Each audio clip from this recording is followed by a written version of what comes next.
Testing 1, 2, 3. Test, test, test, test, test, test, test. Testing 1, 2, 3. We are getting ready to go live here in Bernalillo, New Mexico, up near Albuquerque. Getting ready to go live. We're just testing mics. I've got the main man, Mr. Charo. Edward Charo's up here helping with us today. Welcome, Edward. Thank you, Jimmy. It's going to be an exciting day. Yeah, I think so. We are we're set up here in beside the press box, kind of in the bleachers, and of course we've got the school video group that does all the huddle stuff. We've got them set up here right beside us. We're crammed onto a little walkway, and we are standing up. So anyway, not a lot of room in this place, and we're just testing mics, making sure that things sound right before we officially get started here in the next few minutes. But once again, just testing mics here. I convinced Edward to come up and broadcast with me today as Charlie was headed for Missouri for Thanksgiving and Rosendo was headed to Cancun or Cabo or somewhere for the week. And so it's me and Edward. Yeah, so I apologize for anything that happens. If he says anything he's not supposed to, then we'll know why. On the way up here, my wife and I were coming up, and I was telling her, hey, you may have to come over there and put a headset on. And she was like, absolutely not. And I said, look, you don't have to say anything. Just say uh-huh and yeah every now and then. And I'll be fine with that, because when you're sitting here in the middle of a bunch of people you don't know and you got a headset on and you're just talking to yourself, right? You start to look crazy. And I look crazy enough without talking to myself. When I'm saying a question or asking a question and answering it myself, it starts to look a little funny. Exactly. And when Erica texted us and said, hey, would you like to help Jimmy? My wife automatically said yes, because she said I have the face for radio. The face for radio. That's right. That's right. It's funny because right before you said that, my buddy Michael Fish, that's from Capitan, the guy that painted the Eunice mural there across from Diana's Cafe on Main Street, he was messaging me, asking me some questions about the game, about stats, how I thought it was going to go. And I told him, I said, I may have to get my wife to be on the radio with me. And he said, well, at least one of you's got the face for radio. And then immediately he sent back, and don't twist that, because you know I'm talking about you. And I was like, oh, okay, I get you. I get you. So it looks like on my numbers here, it looks like we just rolled over to 40. I think that'll put us live, as it looks like we are officially live. Just trying to see if they've got us back at the station, if the sound sounds okay before we jump into our official stuff. Once again, just here watching. And anyway, just trying to get ready. We're testing mics here, showing 1240. We are in Bernalillo, beautiful venue. And I'll go into my thoughts on the stadium more here in just a few seconds, but man, the background, woo, you don't get a much better view than that, Edward. No, for sure. That is a very good view to be at. You got little mountains, a few little snow spots up on the peaks of them, and it is nice. The only problem with where we are positioned is there's not much wind. And so I'm okay with that. That wind was almost kind of cool when we were out in the bleachers, and then you move up into this spot, and it won't take long, and you might work up a sweat. Exactly. I guarantee you my forehead is going to be sunburned by the time I leave. That's why I had my beanie on a while ago. It wasn't because I was cold. It was because I was trying to keep my head from getting blistered. So anyway, once again, we are getting ready to go live here. We're just testing mics, and got folks on the line saying they're with us. If the station will let me know if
over to the left. They're going to hand it to gone. Woods. Woods got a big He run. gone. He cuts back to the Get there. 30, 25, 20, Money. 15, 10, 5. Think of all that time. Every sprint in the summer. Every wait in the winter. All those hours no one else saw. Field takes the snap. Think of every sacrifice. Early mornings on the levee. Late nights in the film room. Bus rides to playoff games. Every bump in the road. Every moment of ecstasy. Every moment of doubt. Years wondering. Is it all worth it? It's all led to this. It's a 60-minute drive for a 60-minute game. After all the miles we've traveled, we're almost there. After all the hours we've worked, one more can make us legends. After all that time, this is our time.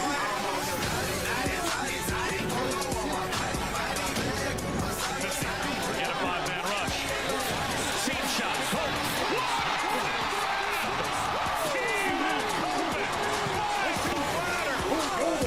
2025. This is Legacy Evan Academy McCaleb. Silverbacks. This is Caleb Butler. This is Adam. Number 1. This is Johnny Robertson. This is Chad Dean. This is Heath Number Dean. 2. Mason This Hill. is Adam Thompson. This is Braylon Jeter. I'm Edward Charo. This is Juan Juanes. This is George Ortega. This is Conor Pierce. This is Richard Brown. This is Jonathan Caballero. This is Avante Trujillo. This is Cameron Santa Cruz. This is Hayden Dean. This is Zeke Benton. This is Josh Lynn. This is Billy Caperton. This is TJ Martinez. This is Mason Caperton. This is Jacob Ortega. This is Isaiah Hernandez. Hey, this is Noel Mendoza. This is Ovion Taveras. This is Julius Woods. This is Gary Frazier. This is Kevin Garcia. This is Jorge Ontiveros. This is Drew Reynolds. This is Lynn White. This is Augustine Jr. Carraza.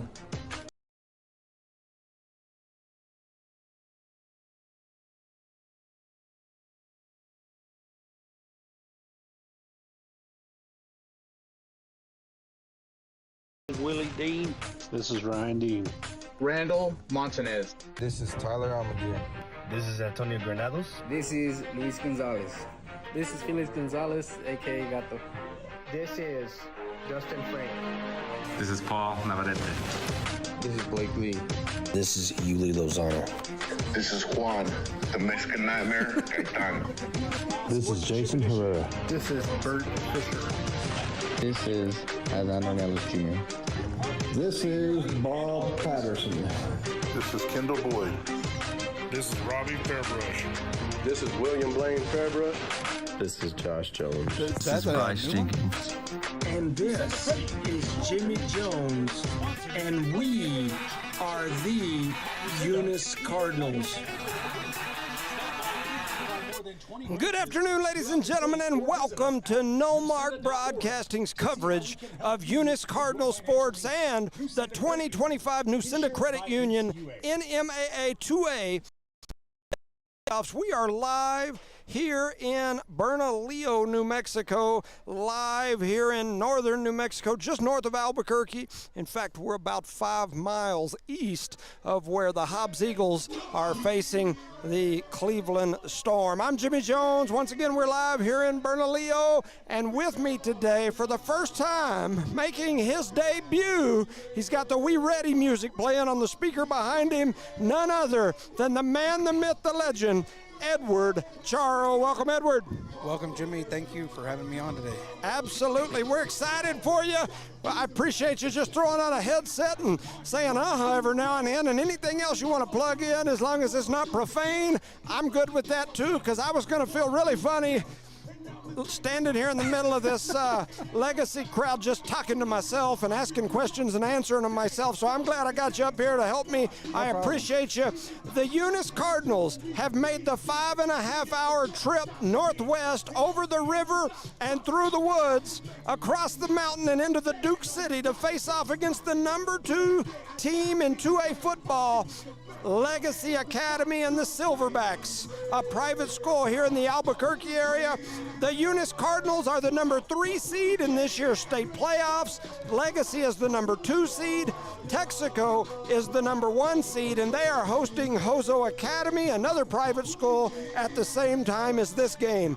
One other interesting note, Max Preps continues to update their state rankings twice a week until the week after the season's over. Those updated rankings came out again this week, and Eunice leapfrogged all the way into the number 8 in this week's Max Preps rankings. Legacy is 2, and Texaco dropped all the way to 3.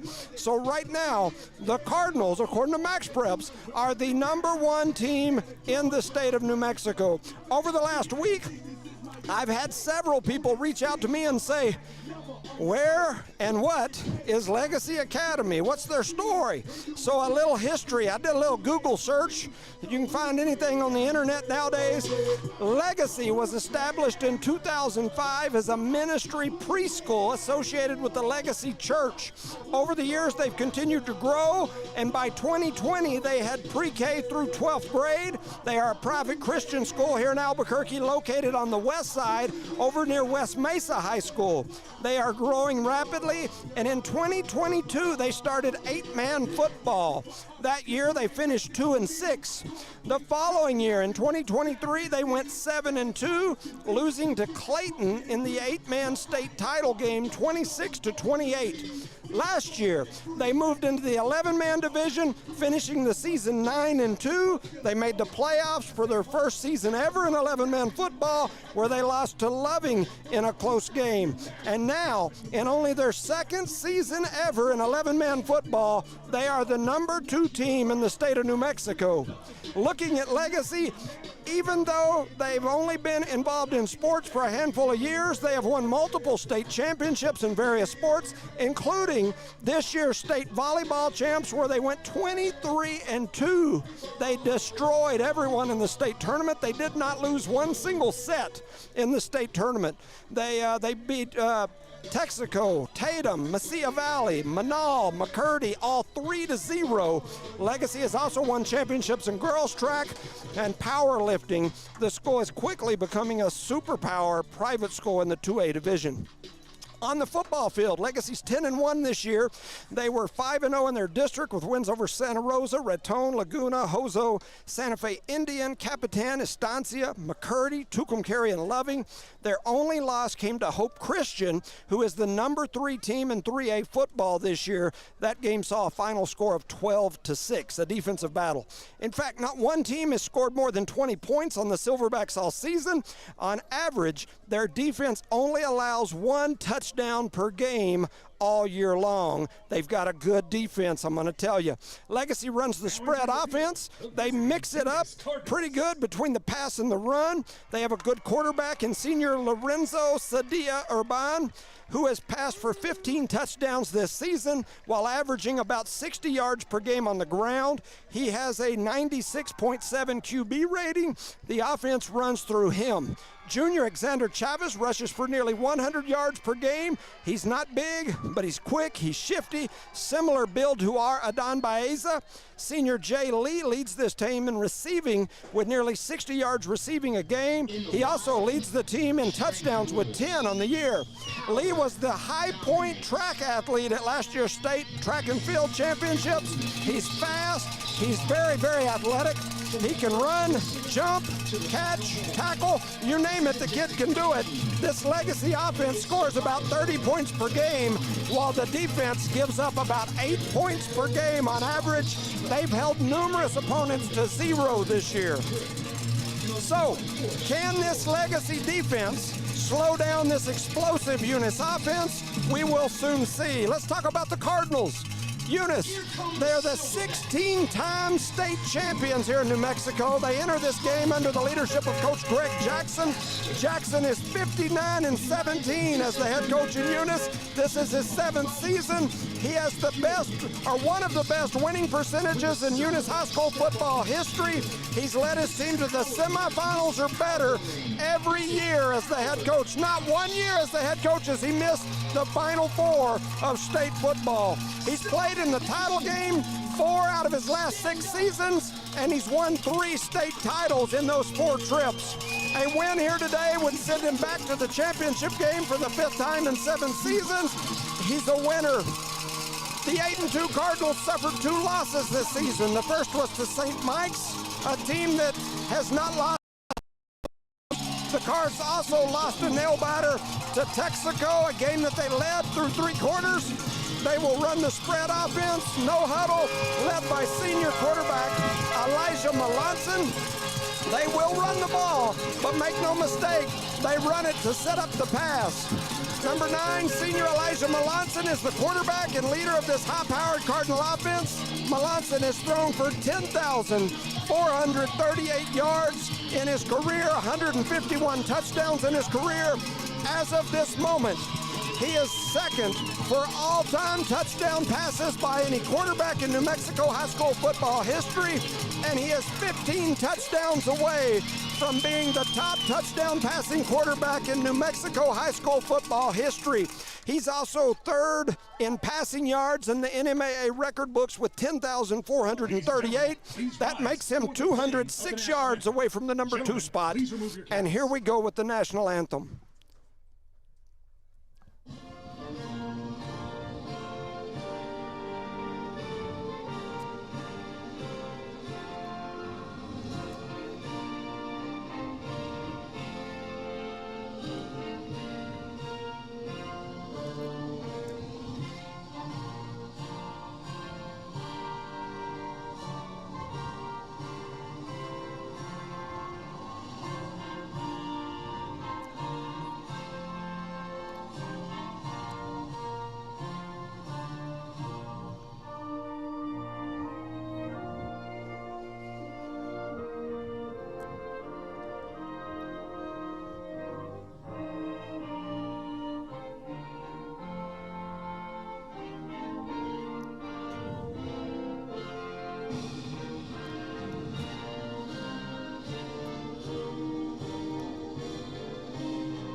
All right, there's our national anthem. Back to the Cards. They have a stack of 2-way players that contribute on both sides of the ball, including running back, linebacker Grayson Meek, wide receiver, linebacker Hasiel Gotia, receiver, defensive back Dyson Lord, linebacker, receiver Zeke Garcia, defensive back, receiver Lucas Lopez, and the sometimes running back, middle linebacker, we call him the Fridge, Tyson T-Man Jones. This Eunice line has gotten stronger and stronger each week. They continue to get it done. A few other names that I expect to say today, my main man, GC, Giancarlo Marquez at linebacker. My other main man, number 4, Adon Baeza, the running back. My cousin and the kicker, Leo Martinez, number 30. And the firecracker, Ben Olivares. Too many names to name them all, but some great young men. Looking at these 2 teams, Eunice averages about 50 points a game. Legacy at about 30 a game. It should be a good one. Edward, any thoughts? You know, we're going to have to go out and play some really good defense today, especially in the passing formations. As soon as we figure out their defense, I think we'll shut them down. Yeah, I expect this to be a battle that we're going to see between this high-powered Eunice offense. They've scored 88 points in a game this year. They've scored over 50 multiple times, but I'm not sure they faced a defense quite like this Legacy defense. They've got an amazing defense, holding teams to only 1 score per game on average. They're giving up 8 points a game on the season. Over half their games, they've held their opponents to 0. Can this high-flying Eunice Cardinal offense, who's averaging 400 yards per game, score and move the football against this Legacy defense. If they can, I think it'll be a long day for the Legacy Silverbacks. If the Legacy defense can stop the Cardinal offense, it could be a long day for the Eunice Cardinals. We're in for a good one here today. Very much so. Shout out to Resendo and Charlie. Resendo was headed to down in the southern country, as we like to call it, down into Mexico to visit with some family and enjoy the Thanksgiving week. Charlie was headed to somewhere back in the Midwest, I think Missouri, to go visit with some family for Thanksgiving, so shout out to them. Appreciate Edward Charo, he's up here with me. Some birthday shout outs. Mason Caperton, the former Eunice state champion quarterback, multiple time state champion, went to play baseball at New Mexico State. I know he's out there listening. Shout out to May May. It was his birthday yesterday. Happy birthday. I guess that'd be my niece, Leslie Gaetan. Yeah. We went to her birthday party yesterday, and so good time there as well. Happy birthday, Leslie. So got several other birthdays that we'll get through as we go. Shout out to some of our sponsors: Eunice Pump and Supply, Eunice Public Schools, Redbird Gas, Parker Energy, NMR Pipeline, Outlaw Grill, Guns Up Services, Lavelle Insurance, Thomas Welding, Eunice Wrecker, Redbird Garage, Cardinal Hardware, Debbie's Country Kitchen, the City of Eunice, Badger Hydrovac, Eunice Health Clinic, IPS, NMJC, Burrito Beast, Lasco Construction, and R360. And here we go, getting ready. The Cardinals in white going to get ready to kick off here. They're going to be moving from our left to right. They're kicking toward the south. Legacy in that dark blue with black pants, black helmets, white numbers. And here comes the kick. Leo's going to boom it away. They take it. Oh, it bounces off a Legacy player, rolls back inside the 5. They're going to get to it and pick it up. The Cardinals are going to get there, wrap him up. And that's a big young man that picked that ball up and started running. I think that was Chavez. It's 24. So 24 is Bryant Scales. And Scales picked it up and looked like a big young man as he knocked a few folks to the ground as they were trying to tackle him. And so Legacy to take over 1st and 10 right at the 20-yard line. Start this drive at the 20-yard line. 1st and 10. So the Cardinals defense will start on the field first. This Legacy team, once again, they've got some athletes on the team, some really good ones, led by number 10, Lorenzo Cedillo Urban. I'm going to call him LSU because that's his initials. LSU in the shotgun. He's going to take the snap, looking down the field, throws a little quick out over here on the side. It's in and out of the hands of the receiver. Trying to look, that's number 25, Jerry Garcia. The ball goes in and out of his hands. Had the defensive back there is number 6. That was Zamora, who got to him pretty quickly. He couldn't haul it in, and that'll make it 2nd and 10 for Legacy and the Silverbacks. Shout out to Coach Crowley. Lots of folks already sending me messages. We appreciate you guys. Of course, the Dietrichs, Sean Roach. There's the snap. They're going to hand it right up the middle, bouncing over to the right side. He's got a little room. The Cardinals going to bring him down over there, trying to look and see who's in there. I think Lord led the tackle. I think that's Lord. Is that Lord? Is that a 1? Trying to see. Oh, no, that's not. That's 0. That's Hasiel Goite on the tackle.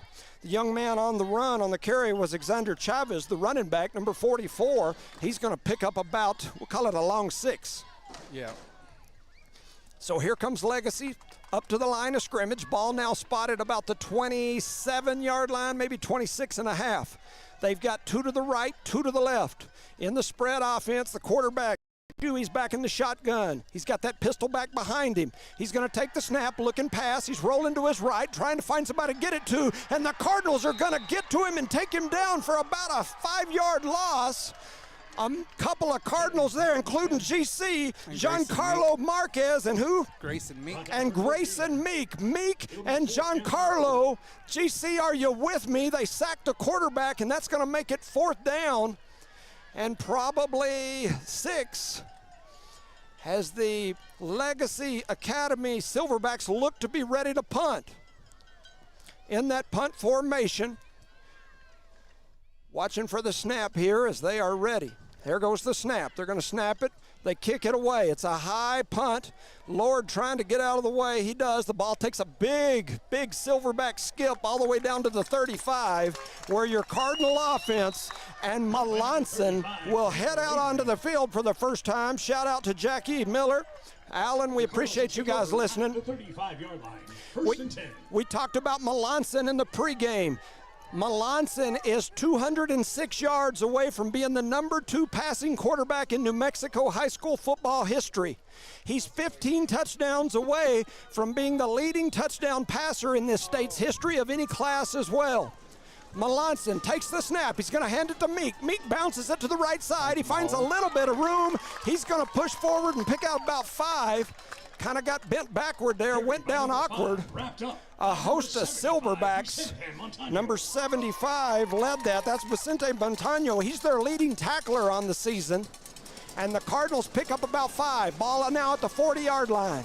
3 to the left, 1 to the right. Melanson in the backfield, takes the snap, looking down the field. He's going to let it go. He's got a man over there. He's trying to get to it. And it hits the defensive player in the back. The Lord was asking the official wanting to call as the defensive back, Christian Perez, never turned around and looked at the ball. I think if Melanson slows down a half step, more contact's made and he gets the call, because the defensive back never saw it coming. Right, and he did try to come back for it. Yep. So back to the line of scrimmage. 3rd down, we'll call it 5. Melanson takes the snap, looking down the field, trying to set up the screen. They throw it to Meek. Meek trying to push forward, and he's going to be real close to the 1st down, depends on the spot. Pass complete to number 5. And it looks like they're going to spot him in 1st down territory, so it'll be 1st and 10 for the Cardinals. They're going to be just over the 45, about the 46. For a Cardinal 1st down. They'll move the change there. Shout out to Juan Zamora, Jonathan Senna, Natalie Blevin's birthday is within the next week. Melanson and the Eunice Cardinal offense back to the line. Trips to the left, 1 to the right. Melanson takes the snap, rolls to his left, looking down the field, trying to turn the corner, and he does. He's going to tuck it and run, got some room on the left side, and they drag him down, but not before he picks up about 12 and another Cardinal. 1st down. You know, it's really good because he has that speed. So once he makes that curve, that corner, you know, as soon as he gets around that corner, it's hard to bring that speed down. Yeah, what a lot of people don't know about Melanson, he's got a great arm. He's also a state champion on the track. He can run. Melanson in the backfield by himself, looking down the field, throws it over here to the right side. A good catch and an even better hit. That was Zeke Garcia that made the catch and took the hit, but he does pick up about 4 free yards. Maybe 5 on the spot, so that's a good spot. The Cardinals get 5. What a catch by Zeke. He got hit as soon as he caught it, and he held on to it. It'll make it 2nd and 5. The Cardinals pick up 5 more. Some movement around, everybody's shifting here. So we've still got trips left, 1 to the right. They move Lord over here wide to the right.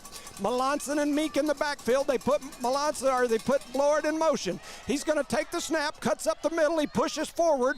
They drag him down about the 30, but he's going to pick up another Cardinal 1st down. Carried by number 1, Dyson Lord.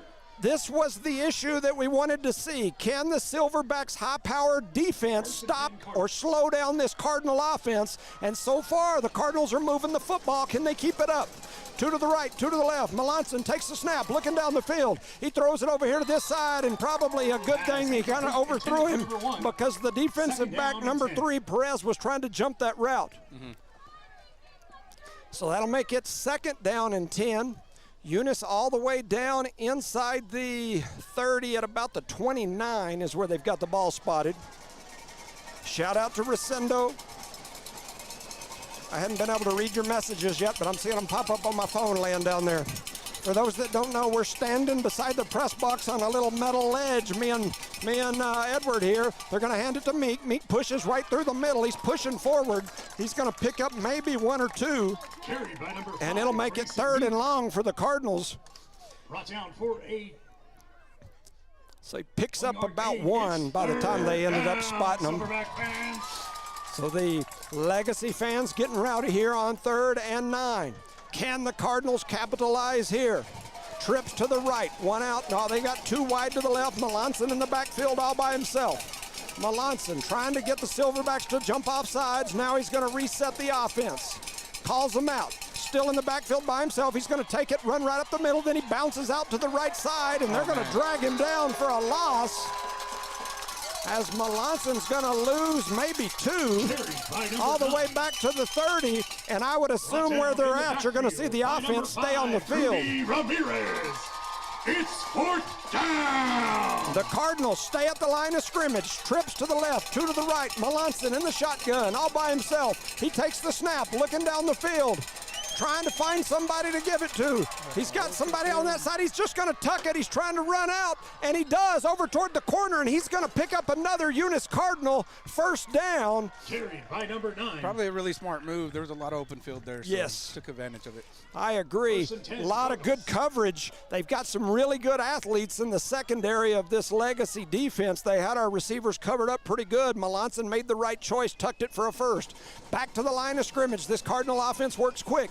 They're going to hand it to Adon Baeza. He bounces out to the left. He turns the corner. He's trying to get in, and he does. Adon Baeza from about 19 yards. Adon Baeza with the 19-yard touchdown run. Touchdown Cardinals. Adon Baeza, the little guy, my buddy, Dottie's son, as some people call him. They're always running around together. Don's about 5'5" on a good day, and Dottie's about 6'3" on a good day. And the Cardinals score, and now the cousin of ours will jump out there for the kick. Leo. It's really awesome seeing a kicker out there again. I'm telling you, I agree with you. They're going to spot the ball. The kick is up, and the kick is good. And our cousin Leo finishes off, and your Eunice Cardinals lead 7-0 with 6 minutes and 44 seconds to go in the first. Your Cards lead. You're listening to Noalmark Broadcasting's coverage of Eunice Cardinal sports. Did you know that Cardinal Hardware isn't just your ordinary hardware store? They're your one-stop destination for all your hardware needs. As the sole hardware store in town, they take pride in being locally owned and operated in the community with dedication and care. Cardinal Hardware is fully stocked with all the essentials you need, ensuring you can find everything you're looking for right in Eunice. Cardinal Hardware in Eunice, another proud sponsor of all Lee County sports and academics.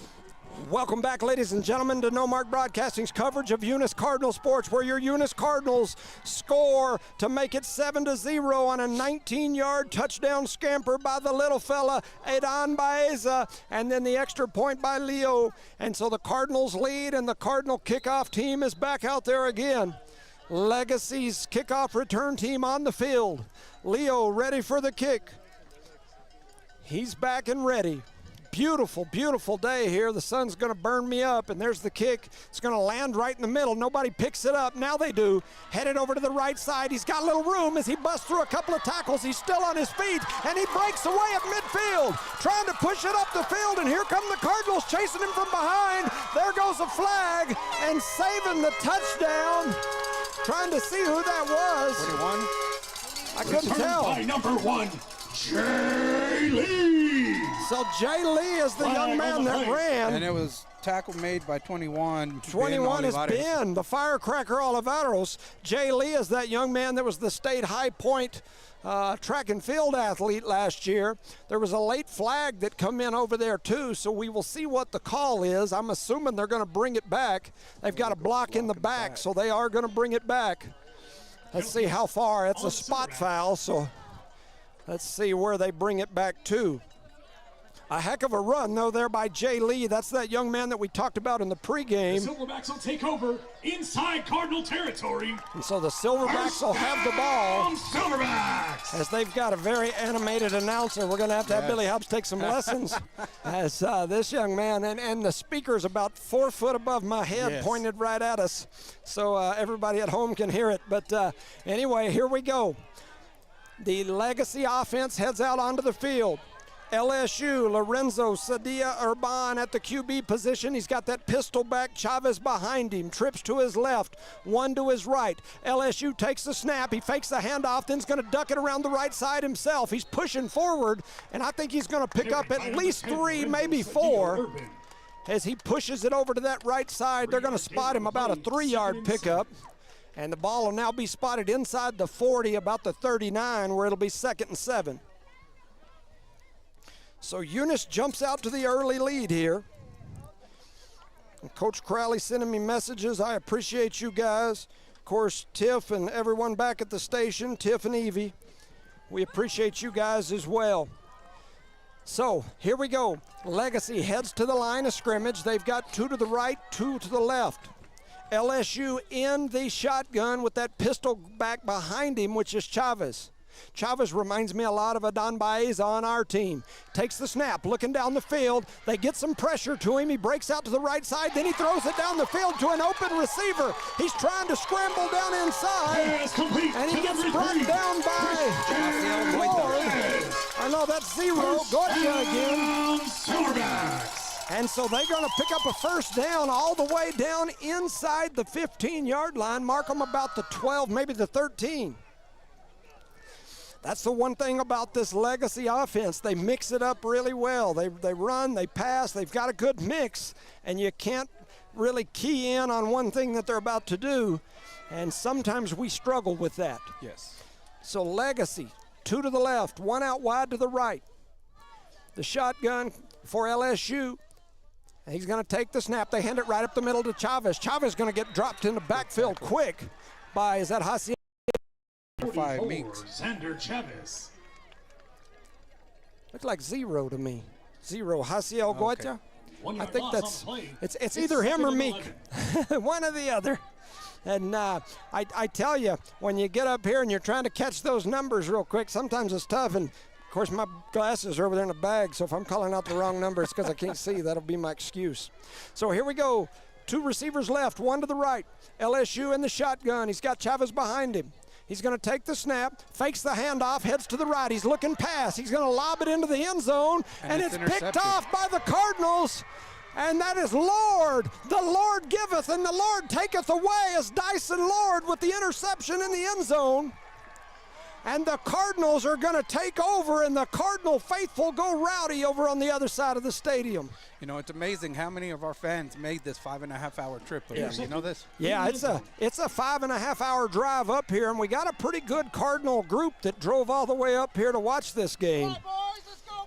And so the Cardinals take over after the Lord interception. I always say the Lord giveth and he taketh away, and he taketh away right there as Dyson Lord with the INT in the end zone and gives the Cardinals back the ball. Melanson and his offense already set up. Trips to the right, 1 to the left. Melanson takes the shotgun snap. Looking down the field, trying to find somebody. Now he's going to break over to the left. He lets it go down the field. Trying to come back to it, and that's got to be a flag. And there's the flag. Good job, as the freshman Lucas Lopez gets hit down about the 40. And it'll be a pass interference call. And it'll send the Cardinals up the field a ways here. That one just about took his helmet off. Yes. Kind of grabbed a hold of the side of his helmet, jerked his neck back pretty good, and so definitely made that one obvious for the official back there. So they're going to move it up. It's not a spot foul anymore. That is a 15-yard penalty from the original line of scrimmage. So the Cardinals will have the ball now about the 35-yard line, trying to get their offense reset quickly. 1 to the left, 2 to the right. Melanson's got 2 backs back there beside him. He's going to hand it to Meek. Meek's pushing forward right up the middle. He's still going, and he's all the way for another first down. By number 5. As Meek, with an 11-yard run and a first down, brings it all the way to the 47. 1st and 10 Cardinals. Running like some Charos that I knew back in the day. Yes, for sure. Right up the middle, dragging people with him. Melanson in the backfield, 2 to the right, 1 to the left. Takes the snap, and there's a lot of movement. You know, Eunice runs that shotgun offense, and the way they run it, they have like a hand signal, and then that gives the center the signal to snap the ball. He gave the signal, and there was a slight delay before the snap, and the receivers were already headed up the field. So definitely a false start on the Cardinals, as that'll make it 1st and 15. And you know, this hometown crowd is pretty loud here in the stand, so it may make it hard to hear down on that field. Absolutely. Melanson takes the snap, fakes the handoff, sets up the screen over to that side to Haciel. Haciel's got some room down the sideline. He's to the 40, the 30, the 20. He's down inside the 20 to the 15, and they drag him down at about the 10-yard line. Haciel Goya on the screen, and about a 65-yard run after the catch as Haciel with a big play. And the Cardinals offense hurries back to the line of scrimmage. I don't think I've seen them huddle but maybe twice all year. They keep it moving. Trips right, 1 to the left. Melanson takes the snap, hands to Meek. Meek's got some room right up the middle. He's trying to get in, and he plows his way in. His boots were made for walking, and he walked them right into the end zone. Hasiel with the big run after the catch, and then Meek punches it into the end zone on about probably a 13-yard touchdown run by Meek, and this high-powered Cardinal offense does what they've done all year long and puts 6 more points on the board, and back for the kick is Leo. So Leo back to kick. We've got Melanson to the hold. They're going to kick it. The kick is up, and it is good. And just like that, the Eunice Cardinals lead 14-0 with about 3 minutes and 20 seconds to go in the first quarter. The Cardinals lead 14-0. You're listening to Noalmark Broadcasting's coverage of Eunice Cardinal sports. For over 25 years, Eunice Pump and Supply has been more than just a business. They've been a part of the heartbeat of Eunice. From the oil fields to the classrooms, Eunice Pump and Supply is all in backing the athletes, cheering on scholars, and investing in the future of Lee County. Eunice Pump and Supply takes pride in their hardworking team, their dedication to excellence, and most of all, the youth. Visit Eunice Pump and Supply, 1310 Avenue O in Eunice, and now proudly serving Lovington at 321 North Main. Your hometown partner and a proud supporter of Lee County athletics and academics. Eunice Pump and Supply, local, loyal, and proud to serve. So your Eunice Cardinals put 6 more on the board, and then a finish off by number 7. We do an onside. 7th point, and then we onside kicked it. Yep. And they recovered, so. I was looking down doing some things, but we kicked the onside. Legacy's going to recover, and they'll take over 1st and 10 at about the 47-yard line. I tell you what, one thing about it, I didn't know what to expect. I had heard of Legacy a few years ago, but I'd never been up here, didn't know what to expect. They've got a good crowd here today. Yes, they do. So Legacy back to the line of scrimmage. They've got LSU in the quarterback position with Chavez behind him. They take the snap. They're going to hand it right up the middle to Chavez. Chavez trying to push forward. He gets hit right at the line of scrimmage by a flutter of Cardinals, including big 7'6" Manny Galvan. Giancarlo Marquez in there again, and I see Meek getting up in the group as well, along with a couple others. And so GC has been a little bit everywhere so far. You know, he surprised me playing this position. Yep. Being as small as he is, but he's really played it very well. Yeah, he's doing a really good job. Shout out to Papa. Omar didn't make the drive up. He's back home. Rolling to his right is LSU. He throws it down the field. He's got a man over on the sidelines. They make the catch and then knock him out of bounds, but he's going to be real close to a 1st down, depending on where they spot him. They're going to spot him right at the 45, so it's going to make him about 2 yards shy. 8-yard gain on the play. 3rd and 2. So they give him a pickup of 8. They did throw that again to Lee. Lee's that athlete that we talked about in the pregame. Quite an athlete here for Legacy.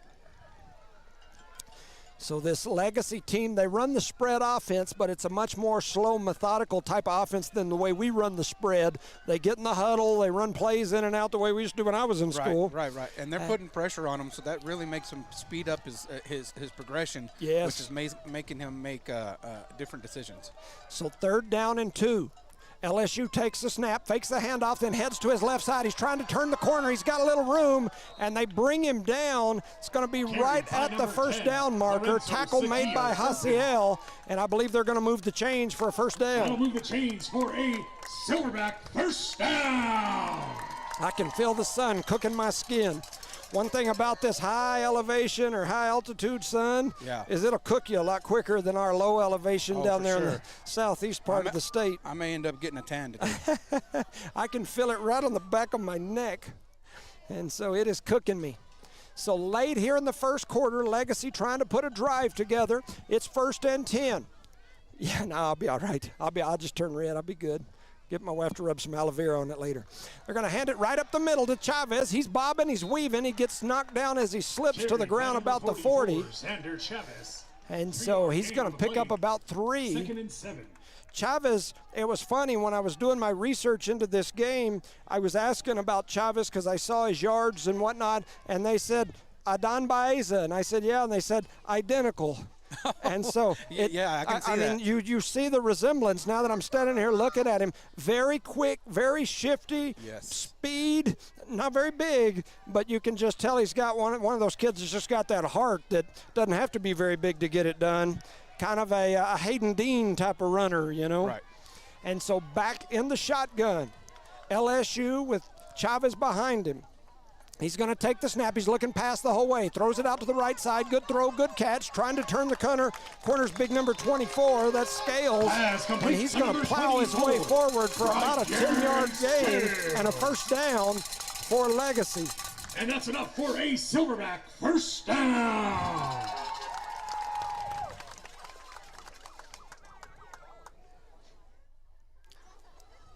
So the Legacy Academy Silverbacks with a first down. Got a message here saying we're rooting from home, and I got a wasp that just landed on my head. I was about to do the shuffle. Cam and Belinda sending me a message. Right as I looked down at your message, a wasp landed on my forehead, and I was bobbing and weaving. And so anyway, here we go. LSU in the shotgun, takes the snap. He's going to hand it to Chavez. Chavez trying to bust through the line, and he does. He's still on his feet, and he gets drugged down by number 81, Kyle Hacker. But he's going to be close to another first down for Legacy as this Legacy offense starts to move the ball. 9-yard gain on the play, 2nd and 1. So a 9-yard gain. It's going to be second and probably a little less than 1 from about the 20. Legacy runs the play in. Coming in is Adrian Lopez, and stepping out is number 25. That's Jerry Garcia coming off for Legacy. Heading up to the line of scrimmage. They've got 2 receivers now, 3 wide to the right, 2 to the left. LSU, he's in the backfield all by himself. That's Lorenzo Cedilla Urban. He's going to take the snap, looking pass, drops down, throws it to the left side. He's got a man there in the corner, and the Cardinals are going to be a pass interference call against him right there, as the defensive back in that corner never turned and looked back.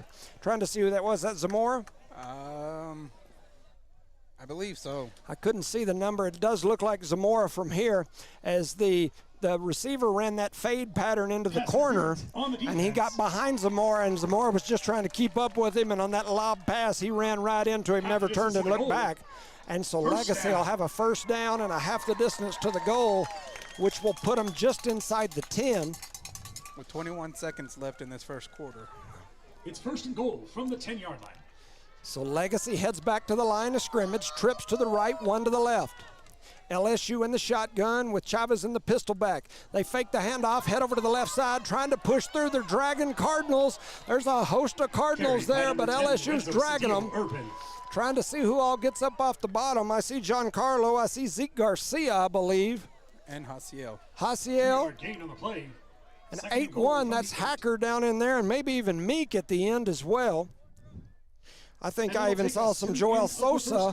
And so at the end of 1, Eunice 14, Legacy 0. You're listening to Noalmark Broadcasting's coverage of Eunice Cardinal Sports.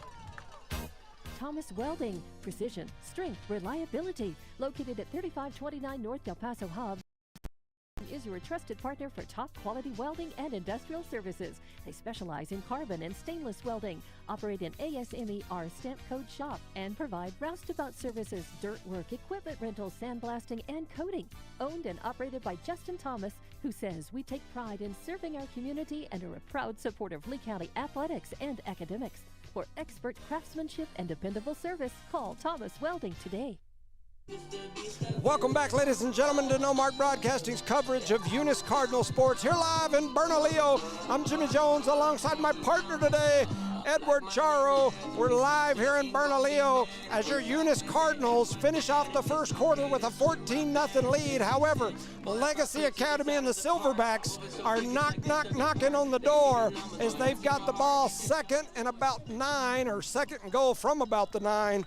Legacy knocking at the door. Got a message here from Kirk Pascal. He says that Texaco leads 7-0 in the first quarter against Hozo. There's a throw into the corner and almost picked off again by the Cardinals, as stretching out and going right off the tips of the fingers. I believe that was the firecracker. Number 21, Ben Olivares, almost had it, just couldn't quite get enough of his hands underneath it, or the Cardinals would have had another pick right there inside the 10-yard line. So Legacy trying to put some points on the board here. It's 3rd and goal from about the 9. Those passes like that, the Cardinals' defensive line and linebackers are getting to LSU, Lorenzo Cedillo Urban, and he's having to let it go under pressure. Yeah, and it looked like Jaciel actually got a hand on his arm as he was throwing it, which made it come up a little short. So here we go. Trips right. They're going to put a man in motion out to the right side. They're going to fake the handoff and go to the left side, trying to push forward. The Cardinals are going to drag them down right at the 5. And so that's going to make it 4th and goal from the 5-yard line as Lorenzo Cedillo Urban with the carry. He's going to pick up about 3 right up the middle. 4th and goal from the 5-yard line. So this is a big play so far, the biggest play of this game here. Can the Cardinals stop this Legacy offense right at the 5-yard line? Or can Legacy close that gap right here early in the 2nd quarter? Here comes number 25, Jerry Garcia, after consulting with the Legacy coach, Coach Romero. He runs the play in, and now they're going to come to the line of scrimmage. Trips out here to the right, 1 wide to the left. They've got that pistol back. That's Chavez back behind LSU. LSU going to take the snap, fakes the handoff, rolls to his right, looking to throw it. He throws it into the end zone. The ball gets deflected away, and it's going to be an incomplete pass, and it'll be a turnover on downs as the Cardinal offense will come back onto the field. A good defensive play there. It was a close bang-bang play. The Legacy fans wanted a pass interference call there. It wouldn't have surprised me if we'd have got one, but he was really close. Was good defense, I thought, for sure, too. You know, they warm up and they practice with that hip in the pocket, you know, and it was the same thing here. There is contact can be made, you know. So trips to the left, 1 to the right. Melanson in the backfield, takes the snap, hands it to Meek. Meek's going to get hit as soon as he gets the ball, and he's going to be lucky if he picks up 1. 1-yard gain on the Looks play. like they gave him about 2, maybe 3. Oh, that is a good spot. Yeah, we got a good spot right there as the Cardinal offense hurries back to the line of scrimmage. They're going to send in a sub here late. And coming off, I believe, was Meek. Oh, and coming onto the field is going to be Isaac Melanson, as that's the younger brother of the quarterback as he takes the snap. That freshman's out there on the field. Looking down the field, Melanson in some trouble, throws it over to that right side, and he's going to throw it out of bounds. Melanson under a lot of pressure right there, and he did a really good job of shedding the tackle, probably 5 yards deep in the end zone. Melanson was under a lot of pressure there, had a defensive back that, or I'm sorry, a linebacker that had 2 hands on him 5 yards deep in the end zone. Melanson able to shed that, but then he was under pressure again, and he just let it go down the field. And he's in the shotgun again. He takes the snap, looking down the field, going to push through, and now he bounces out. They're going to call holding on the Cardinals and trying to get across, and then they're going to throw it out of bounds, and then taken down there late. Pressured by number 44. And once again, Melanson under a lot of pressure, and it's got to be a holding on the Cardinals, I would assume, right there. And so now it's, I'm sure they're going to decline it, I would assume, because it make it 3rd and 12 versus 4th and 8. So a decision here for the coaching staff. Yep, they're gonna make it 4th and 8. So that'll probably bring the Eunice punt team. Oh, an illegal shift. I thought an illegal shift was a dead ball. I don't think Lucas was completely set before they hiked the ball. Gotcha. Gotcha. So that's going to make the Eunice Cardinals first. Well, it's 4th and 8. I was going to say it's the first 4th down, but it's not. They had one earlier that they converted on where Melanson ran a long one to get a first down. So it's going to be 4th down. The punt team is going to be on the field for the first time. And so the Cardinals set up in that punt formation, taking the snap as the punter. That is Melanson, and he booms it away. It's a spiraling kick that's going to head down the field. A great bounce for the Cardinals, and it's going to roll all the way back in the 35, and the Legacy deep back should have stopped that one out there about the 45, 50-yard line and saved them about 20 yards. But the Cardinals get the good bounce, good for our side for sure. First down, Silverbacks. Looks like they spotted it at the 34. Yep.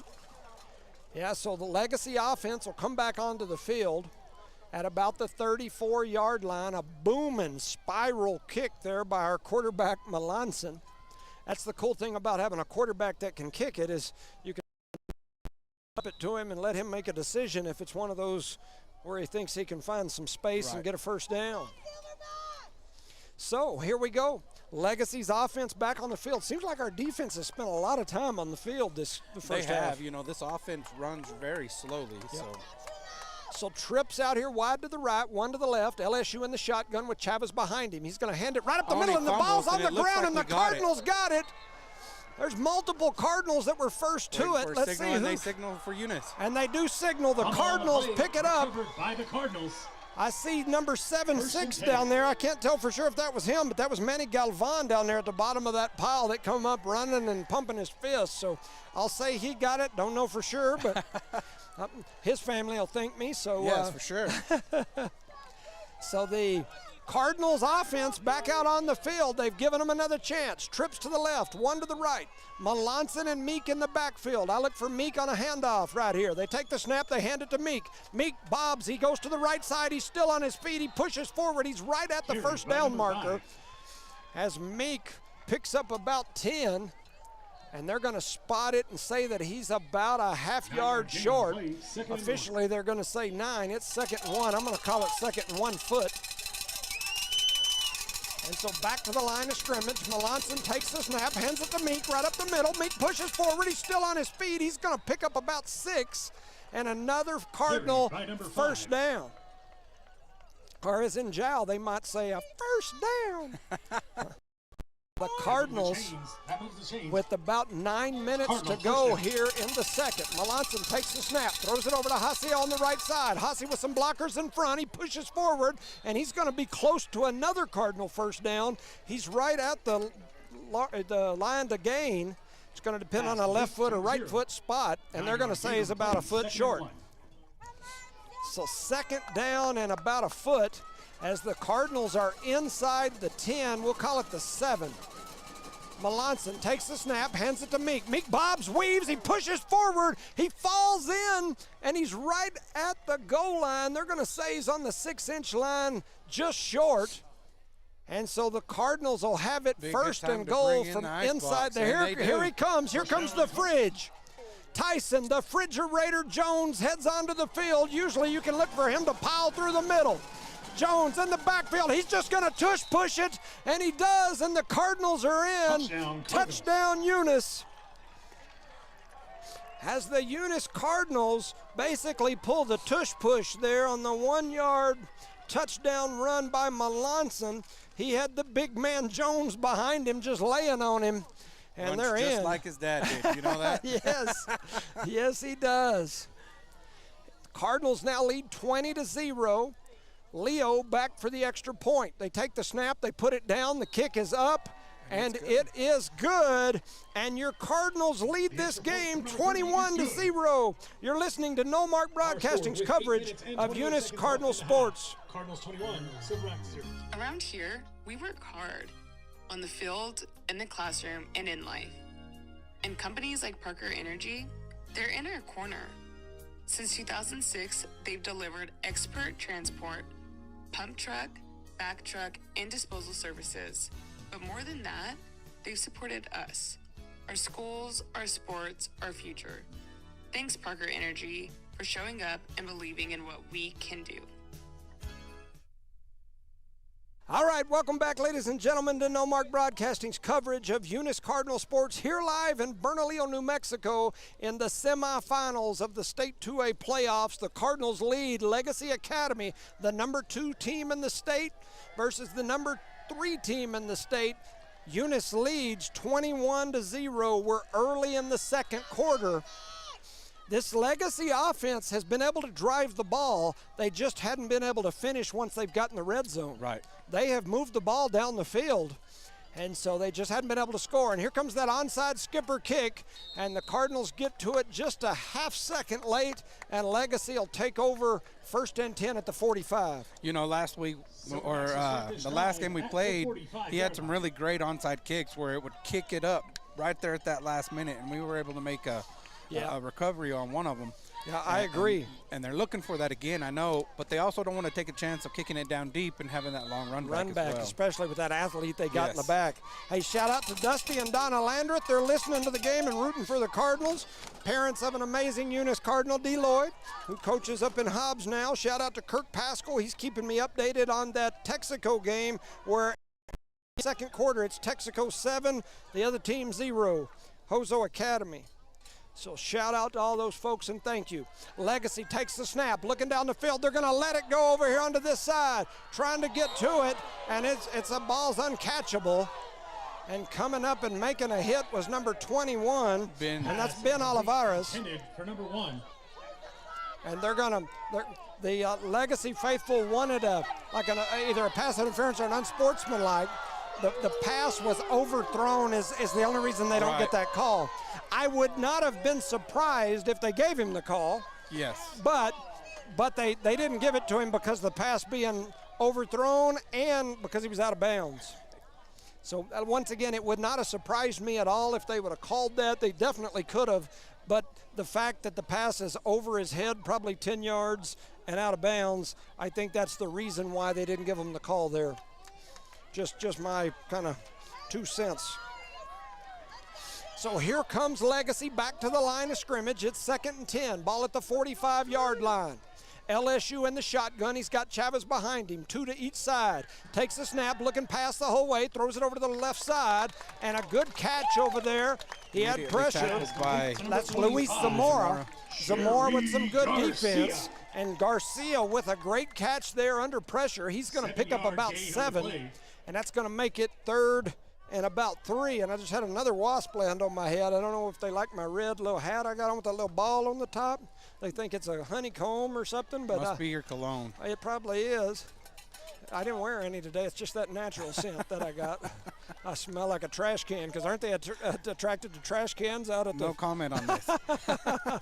All right, so here we go. 3rd, we'll call it 4. Ball just across midfield at about the 48. LSU takes the snap. He fakes the handoff. He heads over to the left side. He's got a little room. He gets drugged down. Drugged down by a shoestring. Man, that was a shoestring tackle. Trying to see who that is. Is that Meek? Meek grabs the shoestring and saves probably a 20, 30-yard pickup, and that's going to make it 4th down and 4. And just looking out there, it looks like the Legacy punt team's coming onto the field, and the Legacy offense looks frustrated. Some of them walking. We don't have nobody back, though. Yeah, and a lot of times we do that in these situations where it's close.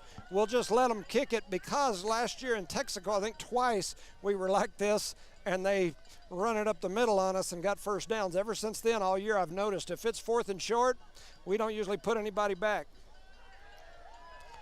And that ball's going to skip all the way down inside the 10, all the way down to about the 6. Yeah, we got a bad bounce there. All the way down to about the 6-yard line, right. But the Cardinal offense will now come back out onto the field as Avery with a good punt there for Legacy. Gets a good bounce, and as Edwards said, we had nobody back, just anticipating a possible fake there with the ball, 4th and about 4 yards at midfield. Guess just rather than take the chance of giving up the first down, we'll let them boom it toward the end zone. So here we go. Trips to the left, one to the right. Melanson in the backfield. He's got Baeza beside him. Baeza takes a handoff, heads over to the right side, trying to turn the corner. He pushes forward, and he's all the way right at the first down marker, depending on a right foot, left foot spot. About 9. See what they give him, a Don Baeza. And he got up limping and instantly went to the sideline and fell down, and the coaches are over there around him. I hope it's not that Army injured at the beginning of the year, Yeah, he went to the ground as soon as he got over to the side, and he looks hurt. He's rolling around on the ground. They hand it to Meek right up the middle. Meek pushes forward. He's going to pick up about 3. And right now our concerns, I'm looking over there, is with Baeza. As Baeza looks to be in pain. There's multiple coaches over there, and he's hitting the ground with one arm and grabbing his arm and flopping around. He looks to be injured. So 2nd and about 6. Melanson in the shotgun, trips right, 2 to the left. He takes the snap, heads over here to Lord. Lord turns the corner, still on his feet. He bobs, he weaves, he heads into the middle. He's going to pick up about 16 and a first down. And the Eunice Cardinals move the chains again, and they get their backs off their goal line. By number 11, J.D. So that puts us up at about the 32-yard line. Shout out to Kendall Boyd. Says he's listening while hunting. So shout out to you, Kendall. We appreciate you and the Boyds. Taking the snap is Melanson, rolling to his right, looking down the field. He's going to tuck it. He's heading up the field, trying to turn the corner. Gets drug out of bounds after about a 6, maybe 7-yard pickup, depending on the spot. Number 9. We'll give him 6. It looks like it Don's back up, so that looks good. Maybe it was just a cramp. They struggled with that last game. You know, and up here at this elevation, that is very possible. Very, very possible. I remember Ovi in that Texaco COVID Bowl. He got some cramps and was in pain. Meek breaks it right up the middle, pushes forward across midfield, and Meek with about a 20-yard pickup all the way down to the 45. Grayson Meek, where you been my whole life? First down, Cardinals. As Eunice continues to move the chains, and this high-powered Cardinal offense that we said is averaging about 400 yards a game, putting up over 50 points a game, is still pushing that ball up the field. Melanson in the shotgun, Meek beside him. Here comes a man in motion. That's Zeke. Zeke going to go up behind him. They hand off to Meek right up the middle. He goes around the right side. He's got some room, and he tried to cut back, and he slipped. And that B's coming back for me again. Number 5. I'm telling you, I think I smell like the trash can. Is that B wants to get over here and see what's in this garbage. And it's just me, B. You don't want me. I don't taste good. Kind of salty. And so the Cardinals have it about second. We'll call it 3. And their big defensive guy, number 75, just come out. Taking the snap is Melanson. He's looking down the field. He's got a bunch of pressure, and he's going to throw it over there to the right side as he was under pressure. Big boy did come out to get a drink. Yeah, Vincent Montaño. Pass incomplete. He is the heart and soul of this legacy defense, as he did come off. Kirk Pascal with an update. Texaco 13, Hozo 0, midway through the second quarter. Melanson in the backfield. I'm not sure they got set. They give it to Meek. He's pushing forward, and he's going to pick up another Cardinal first down and move the chains again. That'll move the chains for he runs a lot like Landon White did back in my day. Just which starts was leaning very forward. Long time ago. Just starts leaning forward and just kind of, every time somebody touches him, keeps leaning. So when he falls for 3 or 4 yards. Why not? Yep. Trips are 2 to the left, 1 to the right. Melanson in the backfield takes the snap, trying to set up a little screen here, throws it across the middle. Oh, he had his brother open. Oh, yeah, it goes off the hands of Lord. And you're right, he did have his brother behind the defense. 2nd and 10. Shout out to Lexi Dean.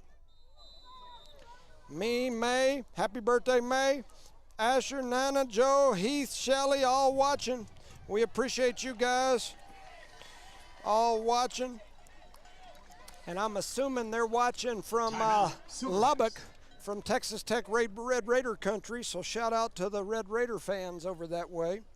As I know that group is not Red Raider fans. They're some Oklahoma Sooners fans. As we've got a timeout here on the field. Had some people asking about where we play if we win. Eunice owes Texaco. So if they won, and there goes the rail runner, but if they won, they would go to Texaco and play at Texaco next week. A lot of games still left to be played, and anybody that's watched much Cardinal football knows that the third quarter has not always been kind to us. No. In fact, in a lot of these games against teams like Texaco and semifinal games, we've been up 3+ touchdowns and then found ourselves chasing people at the end. You know, with this, as many seniors as we have out here playing on this field today, I really feel like they're out there putting in the work. So trips to the left, 1 to the right, Melanson, and I think that's Meek in the backfield. Melanson takes the snap, looking down the field. They got a bunch of crossing patterns. Melanson going to grab it and run right up the middle. He's got some room. He breaks it out to the left side, trying to stay on his feet. He turns the corner. A great block, and he falls into the end zone. Elijah Melanson from 40 yards out. We'll call it 32. Elijah Melanson plows his way. What a block. Flag on the play. Oh, no. Right by the end zone, so it looks like it may be a holding call. Something way up there. We'll see what the call is. They're saying it is a touchdown. He just signaled it is a touchdown, and maybe then something after the play. Something after the play. Unsportsmanlike on Eunice after the touchdown. Play is a touchdown. So a 32-yard touchdown run. And so Melanson puts 6 more on the board. And the kicking team will head out, or the PAT team will head out for Eunice. So I know it was an unsportsmanlike call, probably a celebration or a in-your-face type of thing at the end, I would guess. And that'll be enforced on the kickoff. Yep. And so Leo back for the extra point. Isaac Melanson down on the knee, takes the snap, the kick is up, and it is good. And Leo continues to get it done. And your Cardinals lead Legacy Academy 28-0 with about 3 minutes 40 seconds to go here in the second quarter or the first half. You're listening to Noalmark Broadcasting's coverage of Eunice Cardinal Sports. Eunice Municipal Schools is proud to serve their students and community every single day. From kindergarten to high school, Eunice Schools has stood strong, delivering quality education, building resilience, and shaping tomorrow's leaders. This year, Eunice Schools is focused on more growth, more learning, and more Eunice pride, because Eunice is on the move and the schools aren't slowing down. To the students, families, staff, and the entire Eunice community, thank you for being a part of something special. Let's make this year one to remember. Welcome back, ladies and gentlemen, to Noalmark Broadcasting's coverage of Eunice Cardinal Sports, where your Cardinals lead Legacy 28-0. We're late in the second quarter. Shout out to Leanne Reeves listening, and the Thumb is listening from I-30 eastbound. Let's go Cardinals. So shout out to Leanne and Charlie. We appreciate you guys listening as always. And so the Cardinals offense scores again. This time on the legs of Melanson. I don't know for sure who that was that had that block about the 25, but that was a heck of a block. It was one of the receivers. Yeah, it was. I wanted to say it was Lucas, but I was unsure. It was hard to see that number. Yep. But and with that penalty, you know, we're going to be kicking off from the 25-yard line now. Yeah, so they had the unsportsmanlike penalty after the play, and so we kick off from way back, but Legacy lets it roll all the way back to almost the 30. Now they're going to pick it up. The Cardinals are going to get to him, and that really surprised me that Legacy watched that ball roll. Yeah, Legacy watched that ball roll for 25 yards when they could have picked it up at midfield or beyond, and they just watched it roll. I know why. They're trying to get it in the hands of Lee, but, man, that helped the Cardinals out. That was definitely a plus for the Cardinals. For sure. We love a salty Jimmy. I love a salty one too, just not with bees on me. Shout out to the Deans. That's Ryan, Casey, Liam, and Davery. We appreciate you guys. Kirk Pascal continues to keep me updated. He sent me a poem yesterday. It was a good one, but unfortunately for those that know Kirk, it's not one I can read. As there was a gentleman with a first aid kit that went running onto the field right as they were about to snap the ball.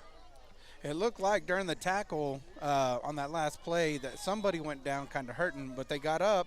Now they're sitting on the bench over there fixing to get looked at. Gotcha.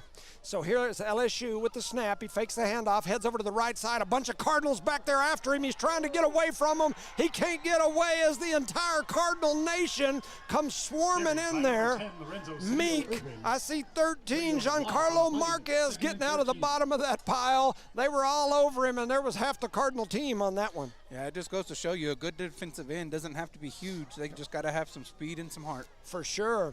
Giancarlo's been impressive, and Meek is of course, always impressive. Yes. And Giancarlo's one of those kids, I keep telling him, he reminds me so much of Ovi, because Ovi didn't play much, sweet, you know? Didn't get on the field much, and suddenly he did, and he made a difference.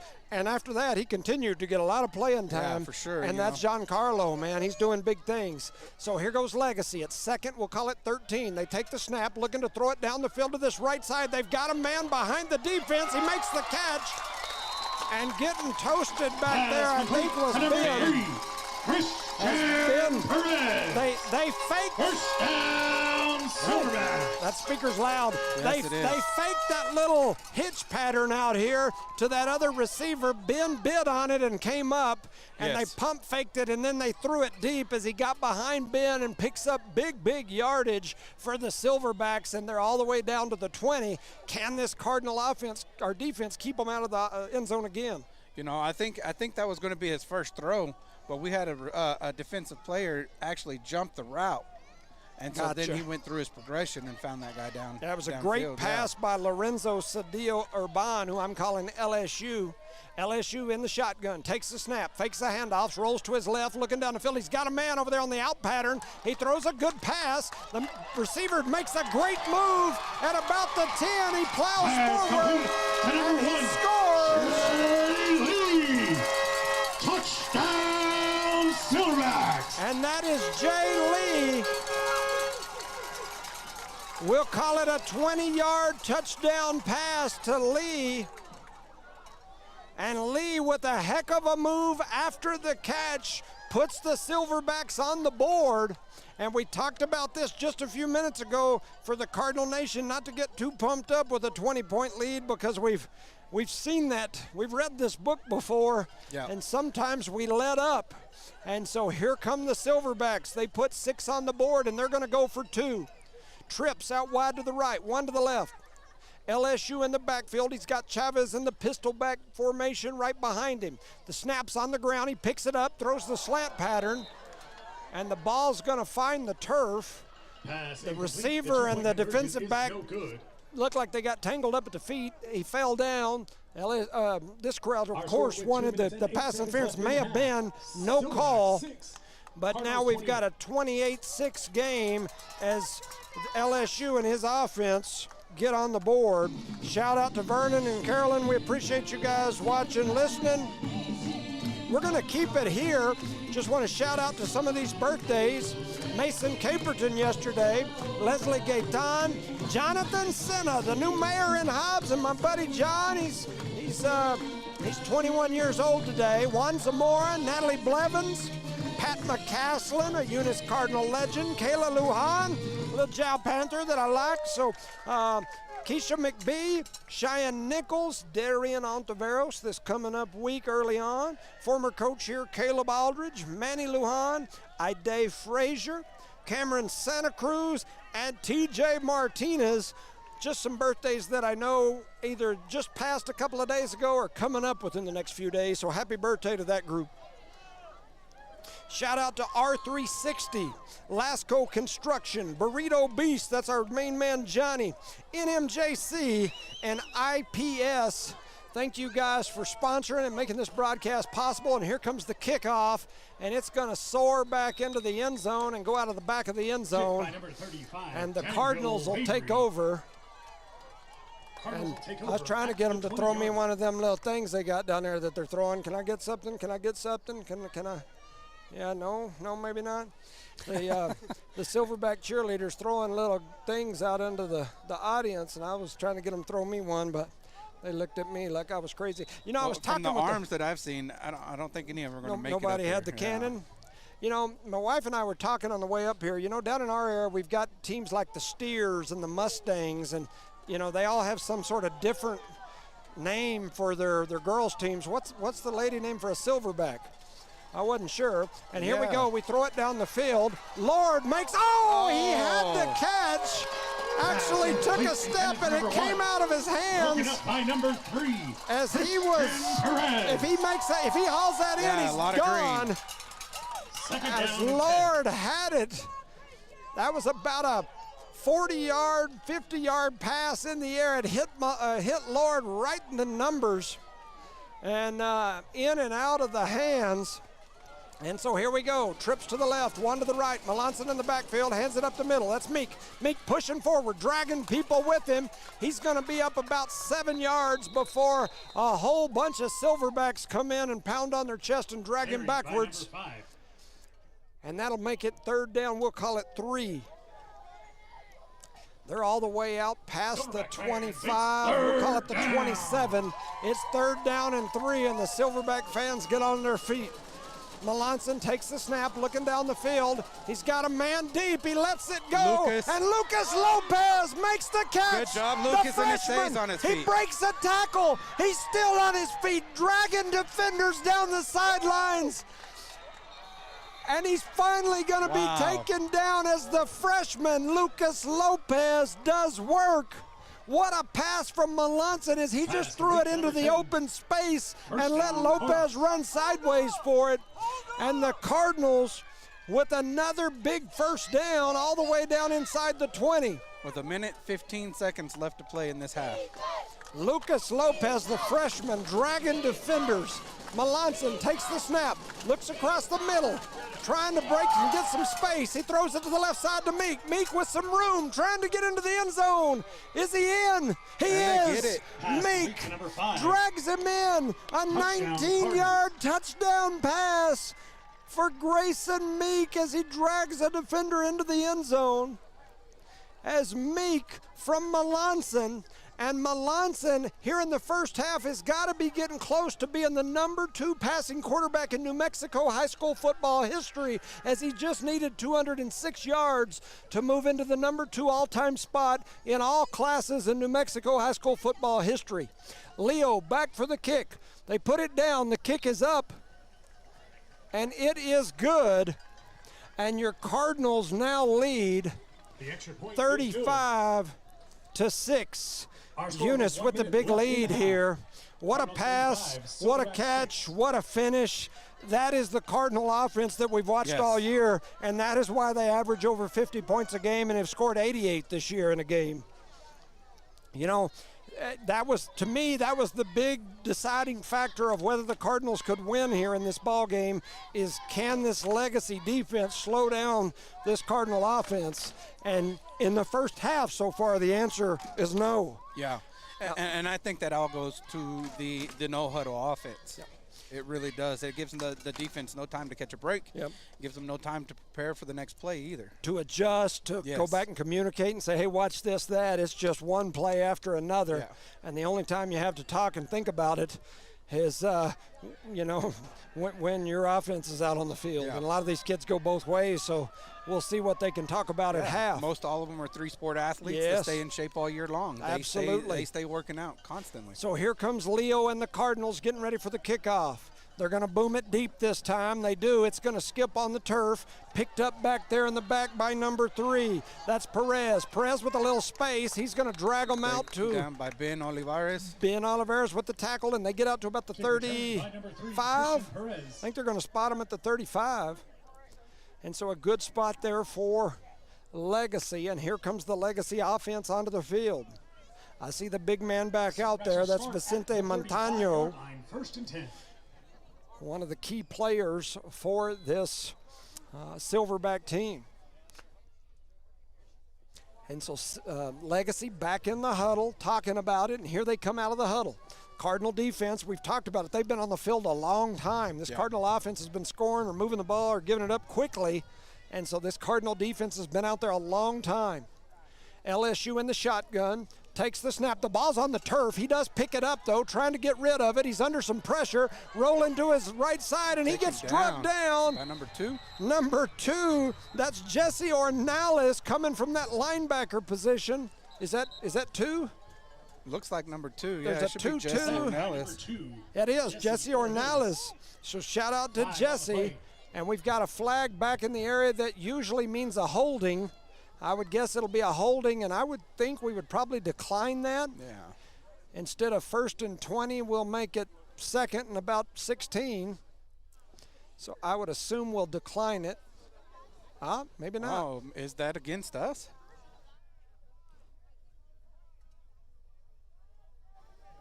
Oh, no, it's not. Okay. It's against Holding Legacy. On the offense. I guess they accepted it, so it'll be 1st down again. That makes no sense to me. 1st down and 20.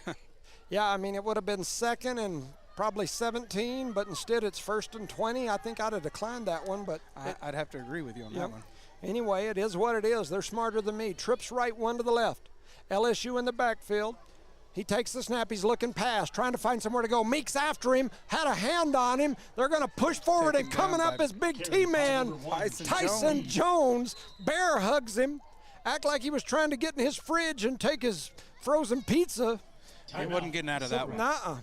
He put him in the bear hug and drug him to the ground, and so we've got a timeout now down on the field as your Cardinals lead here. Big lead early. We're still in the first half. It's 35-6, and we've got a timeout. Want to shout out to some of these sponsors. Start with Eunice Health Clinic, Brian Candida and all the gang up there, including Miss Pascal, Miss Elma, all of you, we appreciate you. Badger Hydrovac, Mr. Shane Williams, the City of Eunice, Mayor Billy Hobbs up until the first of the year, and then of course Mr. John Dean Davis takes over. Got Edward here beside me, one of our city councilors. Got Miss Shannon Cummins, my wife over there on the other side, Miss Erica Jones, all of the people that make Eunice great. We appreciate you. Debbie's Country Kitchen, Miss Debbie, Cardinal Hardware, the Davis and Myers family, Redbird Garage, Josh and Erica Jones, Eunice Wrecker, that's John Dean Davis and Maureen Davis, Thomas Welding, Mr. Justin Thomas, Lavelle Insurance, that's Hector Baeza and Mr. Randy Hobbs, Guns Up Services, the Thompson family, I'm sure they're listening from Florida. We appreciate you guys. Outlaw Grill, Johnny Robertson, and Dale Bettis and NMR Pipeline. Thank you so much. Brett and Penny Parker, Parker Energy Services. Back on the field, trips left, one to the right. LSU takes the snap. The ball was on the turf again. He does pick it up. He's got some pressure. That was Giancarlo Marquez still after him. Giancarlo had a hand on him. They take him down as he stumbles forward. Giancarlo was all after him like this bee was all over me thinking I'm a trash can. Looks like a loss of about 9 or 10. Back there helping was number 22, Juan Luis Alvarez. And there was somebody else. There was 3 of them. But Giancarlo, GC, he was all over him. He couldn't shake GC, and he eventually stumbled and fell. And so we've got another timeout on the floor. Looks like there's 26 seconds remaining. The Cardinals lead 35-6. Beautiful backdrop here for football. And the Sandia Mountains just over to our east. I wish we could show you guys a video of maybe I can convince the station to me not show the game. I'll just show the mountains in the back with the American flag fluttering over there in the breeze.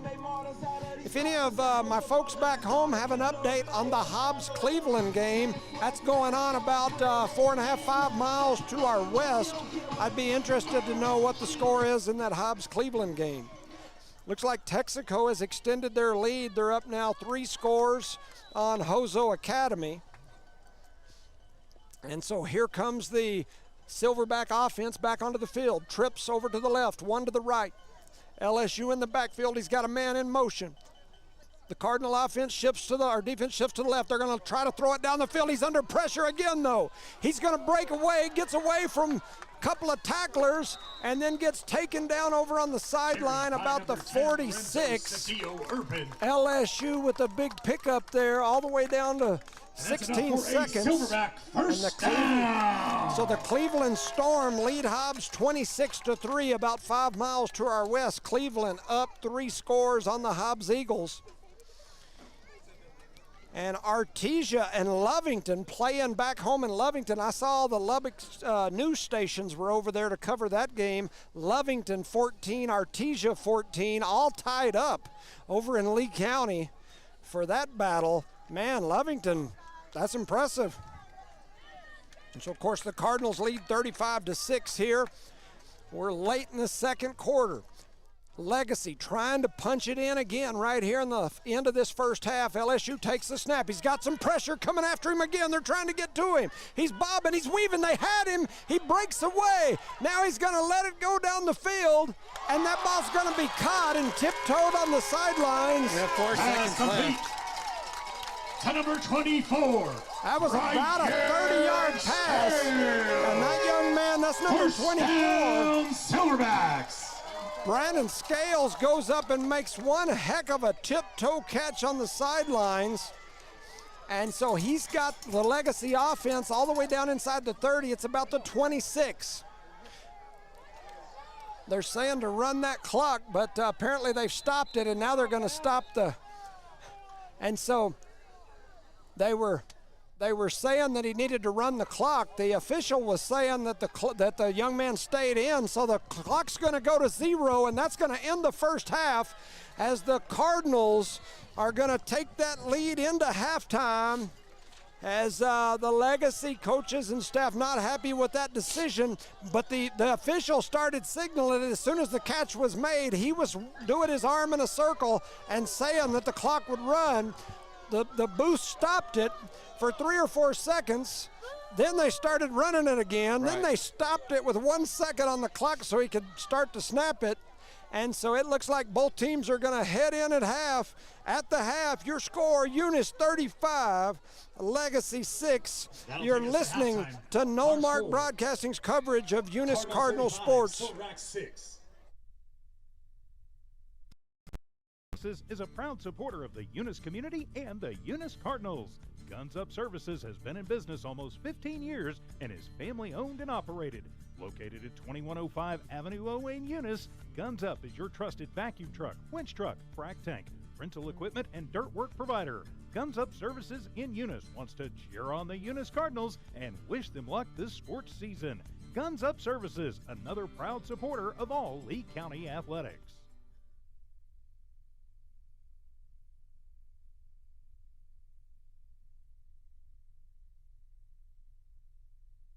Eunice Municipal Schools is proud to serve their students and community every single day. From kindergarten to high school, Eunice Schools has stood strong, delivering quality education, building resilience, and shaping tomorrow's leaders. This year, Eunice Schools is focused on more growth, more learning, and more Eunice pride because Eunice is on the move and the schools aren't slowing down. To the students, families, staff, and the entire Eunice community, thank you for being a part of something special. Let's make this year one to remember. Outlaw Grill, the perfect spot for family dinners and date nights. Craving something extraordinary? Outlaw Grill serves up delicious fire-grilled steaks, fresh seafood, and authentic Italian pasta, flavors you won't find anywhere else. Dine in or call ahead for a quick and easy gourmet meal in Hobbs, 575-392-2012, or the Eunice location, 575-942-2466. Proudly supporting Lee County athletics and academics, Outlaw Grill is your go-to for great food and community spirit. Come taste the difference at Outlaw Grill today. Around here, we work hard on the field, in the classroom, and in life. And companies like Parker Energy, they're in our corner. Since 2006, they've delivered expert transport, pump truck, back truck, and disposal services. But more than that, they've supported us, our schools, our sports, our future. Thanks, Parker Energy, for showing up and believing in what we can do. For over 25 years, Eunice Pump and Supply has been more than just a business. They've been a part of the heartbeat of Eunice. From the oil fields to the classrooms, Eunice Pump and Supply is all in, backing the athletes, cheering on scholars, and investing in the future of Lee County. Eunice Pump and Supply takes pride in their hard-working team, their dedication to excellence, and most of all, the youth. Visit Eunice Pump and Supply, 1310 Avenue O in Eunice, and now proudly serving Lovington at 321 North Main. Your hometown partner and a proud supporter of Lee County athletics and academics. Eunice Pump and Supply, local, loyal, and proud to serve.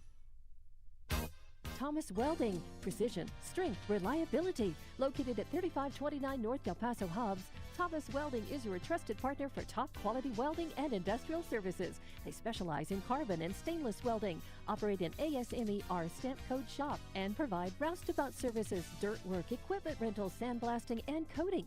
Owned and operated by Justin Thomas, who says we take pride in serving our community and are a proud supporter of Lee County athletics and academics. For expert craftsmanship and dependable service, call Thomas Welding today.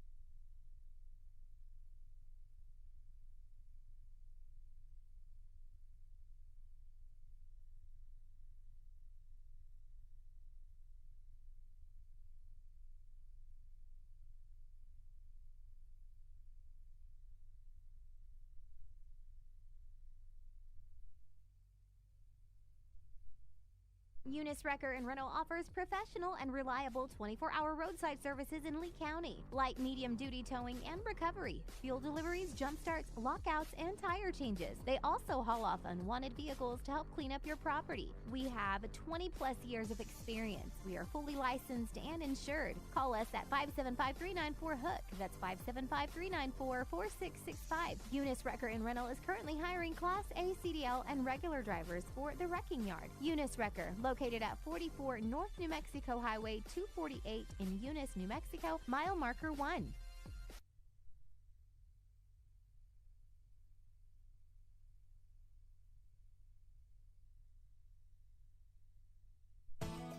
NMR Pipeline is a highly qualified, dedicated company, leading in performance with management and employees who've provided over 45 years of service in pipeline maintenance and construction within the oil and gas industry. NMR Pipeline, 300 South Main in Eunice, or call 394-0144 for more information. Again, 394-0144. NMR Pipeline is proud to be a supporter of all Lee County athletics and academics.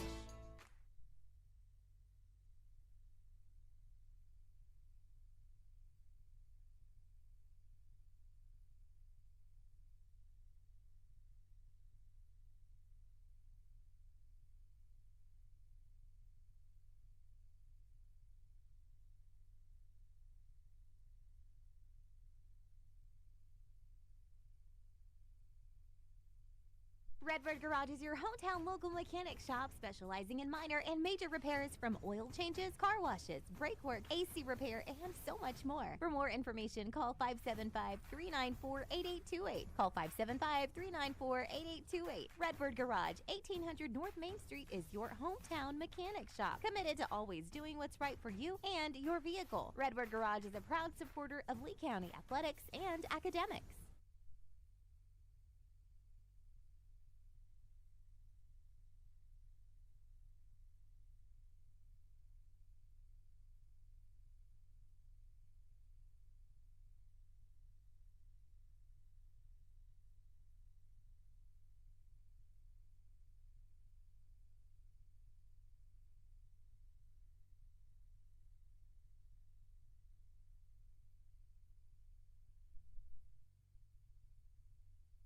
Guns Up Services is a proud supporter of the Eunice community and the Eunice Cardinals. Guns Up Services has been in business almost 15 years and is family owned and operated.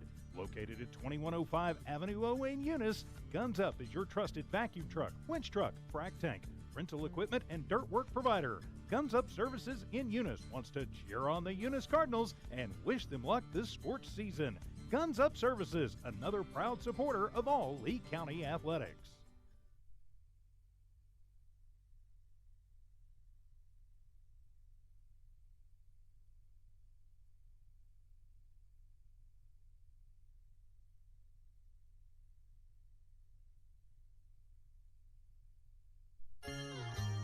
Around here, we work hard on the field, in the classroom, and in life. And companies like Parker Energy, they're in our corner. Since 2006, they've delivered expert transport, pump truck, back truck, and disposal services. But more than that, they've supported us, our schools, our sports, our future. Thanks, Parker Energy, for showing up and believing in what we can do.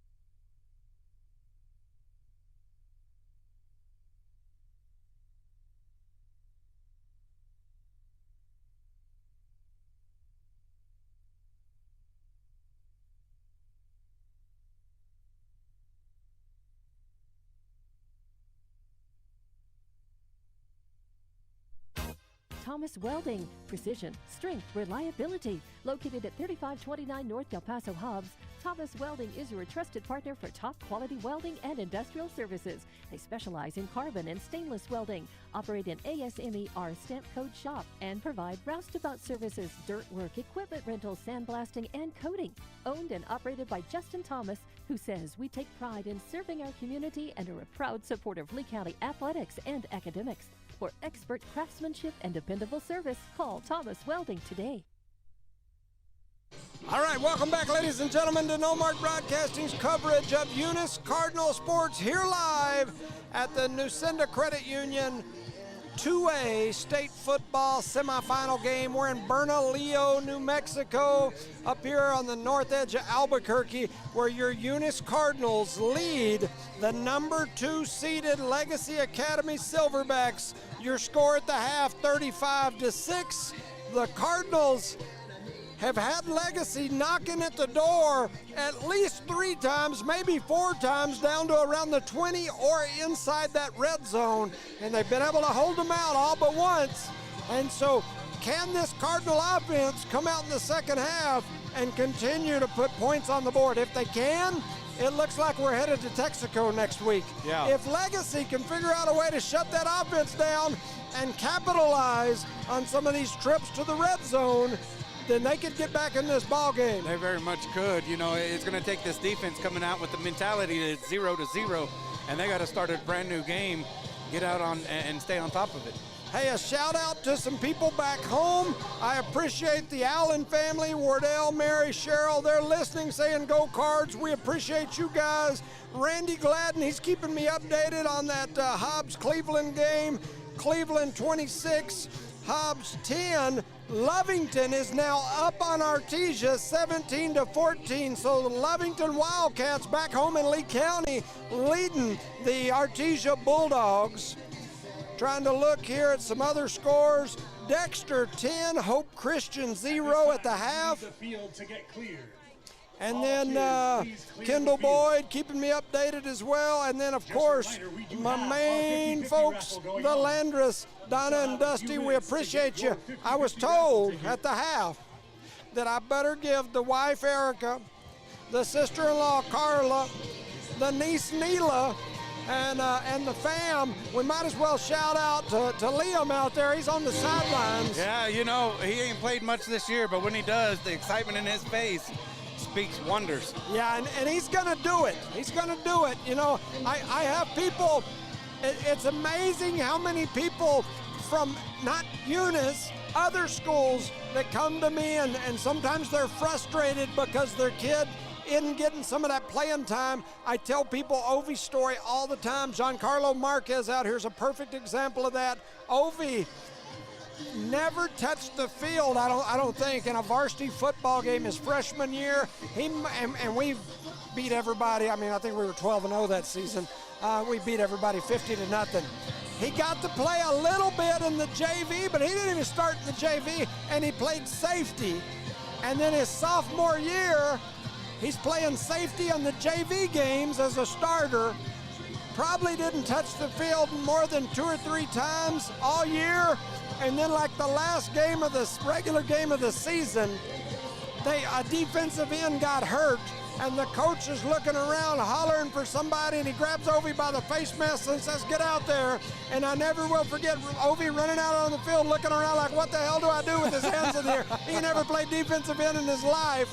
And on the first snap, he hit the quarterback in the back and sacked him, and he never left the defensive end position. He was the defensive player of the year from the end of his sophomore year all the way to his senior year. There was no doubt who the defensive end was for the Eunice Cardinals. And that's definitely the reason why Liam would love to play that defensive end position is because of his cousin Ovi, that's for sure, right, 100%. That's right.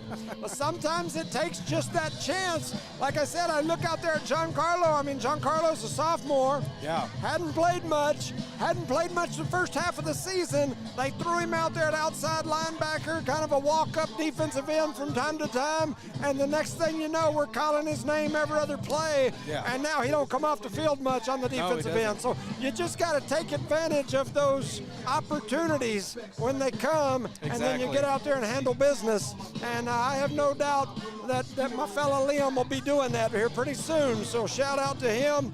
Got a lot of different messages coming in, and we appreciate everybody keeping us updated. And so a lot of football being played. We're up here in the northern edge of Albuquerque. Funny thing, we got to about Klein's Corners, and I was trying to decide, if the only way to come was to go to the Big I and work my way up, and so I punched it in my phone. And from Klein's Corners to here, it was only 20 minutes farther to go north all the way to Santa Fe and come back down this way to the interstate than it was to go to the Big I and come up. Yeah. I told my wife, I said, man, I knew this was way out here, but I didn't realize it was damn near as close to drive to Santa Fe and back down to Bernalillo as it was to drive to Albuquerque and then north to Bernalillo. Yeah, and I still have family that live up here. Yep. And we're supposed to meet up with them afterwards, but then after we're driving to Santa Fe. Gotcha. Because my wife wants to go to church in Chimayo. Oh yeah, no, that's that whole area up there. I know we down in our part of the country, we sometimes, frown at northern New Mexico, but man, there's a whole lot of culture up here. There's a whole lot of really neat scenery. I mean, look at the day Sandias on this beautiful day. My wife and I love coming up here. We come up here quite a bit. It's a different culture, a different environment, and they damn sure spend a lot of our money that we don't lack, building these big fancy interstates like that one right up there, and they don't send it back to us to fix our potholy roads. But at the same time, it sure is a beautiful place up here, and we enjoy coming up here and spending time. Yes, for sure. If there was some snow up there, we could go catch us some snow drifts and maybe hit up some moguls with our knees. There you go. Absolutely.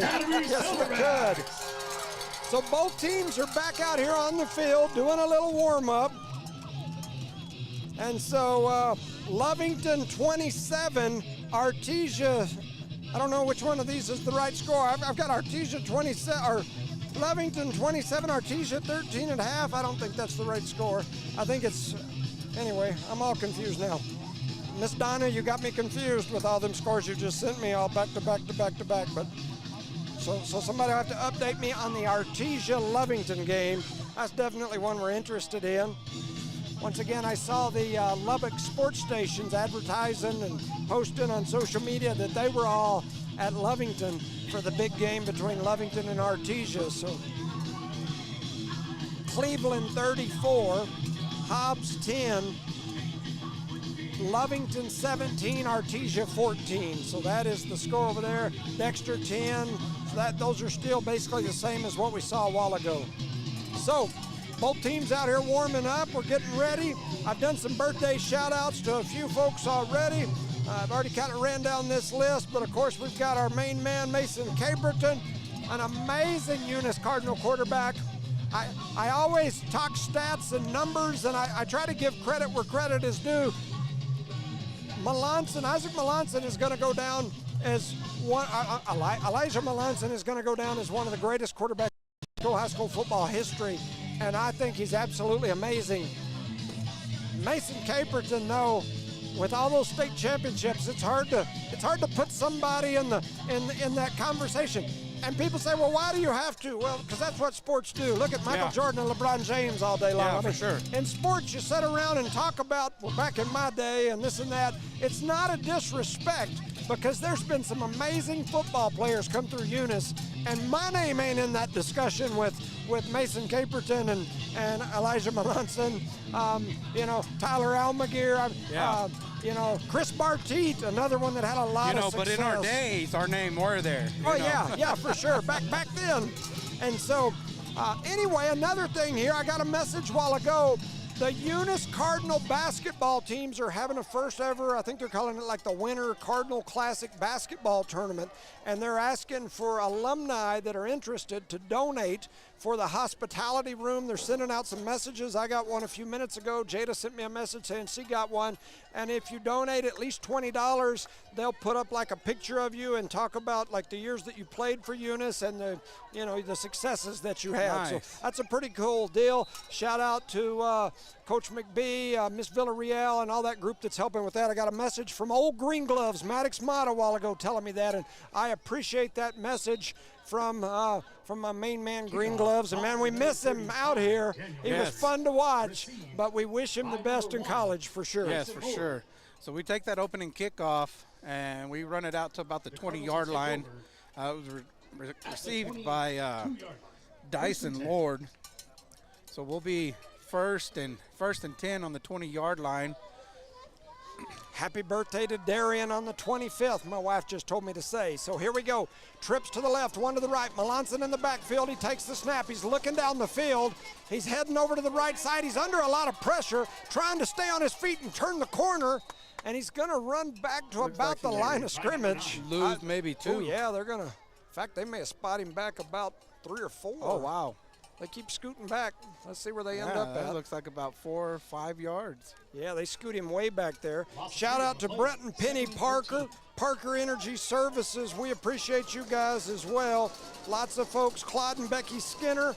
Here goes the snap. They're going to hand it to Meek. Meek trying to turn the corner. He's still on his feet. He's pushing forward. He's pushing. He's still pushing. And he's all the way out to almost a first down. Yeah. As he carried a whole bunch of Silverbacks all the way to the first down marker. What's that lady that used to go out in the wilderness and sit with the gorillas? She used to make all those videos and shows. That's how they learned about how gorillas act and whatnot. He looked like he was that lady out there with all them gorillas on his back, and he was the only carrying gorilla show I know is Congo, and that's nothing here. Well, what about Grape Ape? I know about Grape Ape. As Meek is going to get drugged down in the backfield there, they're going to give him forward momentum for about a half yard. Wrapped up in the backfield. And so, yeah, I had Grape Ape once. Saw that a couple times, the ape that rode around in the car. And what was Elton?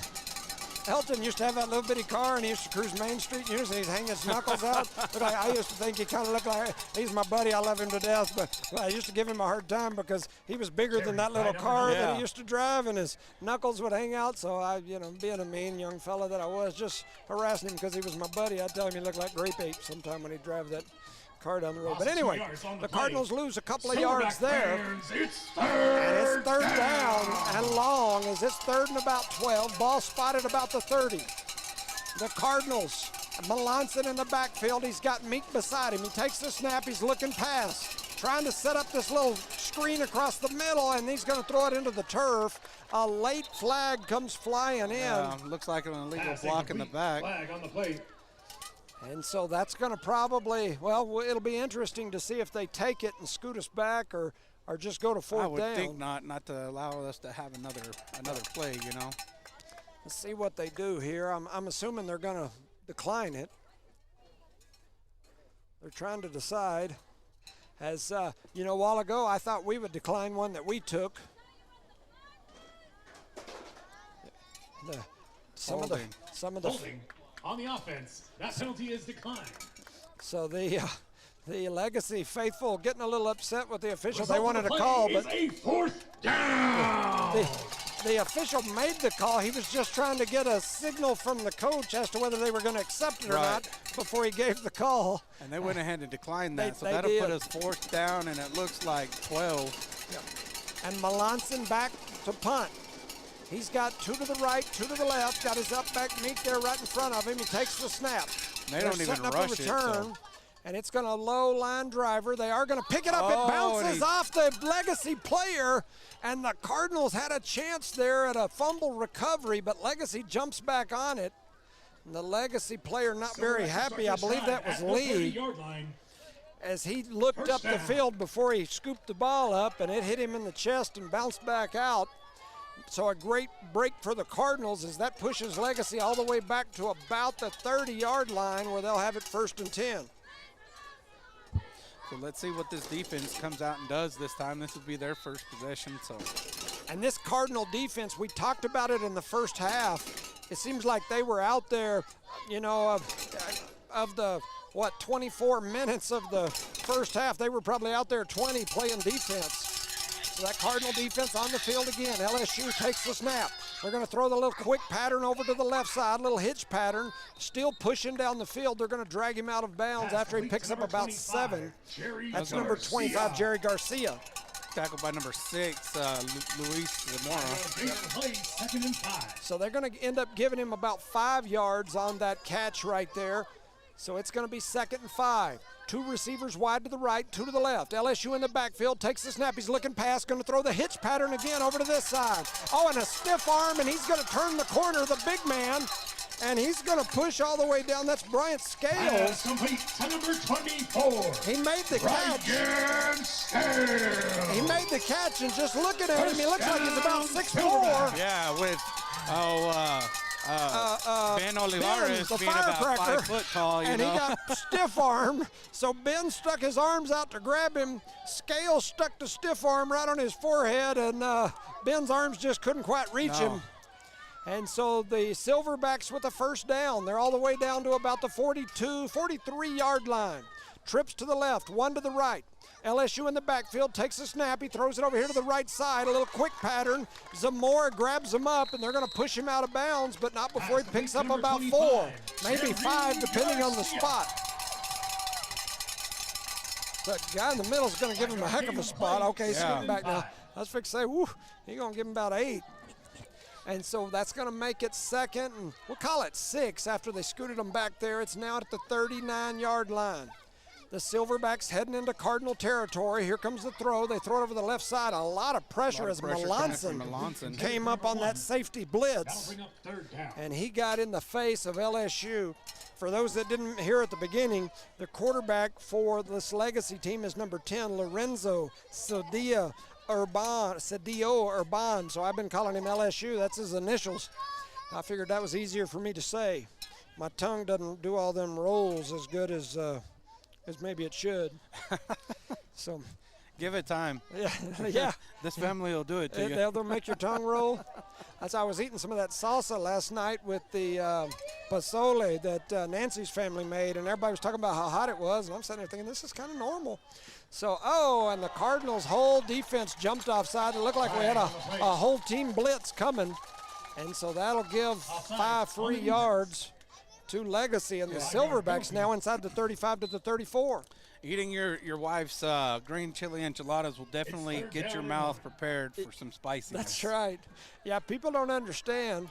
I'm pretty Anglo, but the things that go on at my house will definitely spice you up a little bit. 3rd down now and about 1. They're going to fake the handoff and then tuck over to the left side, trying to turn the corner.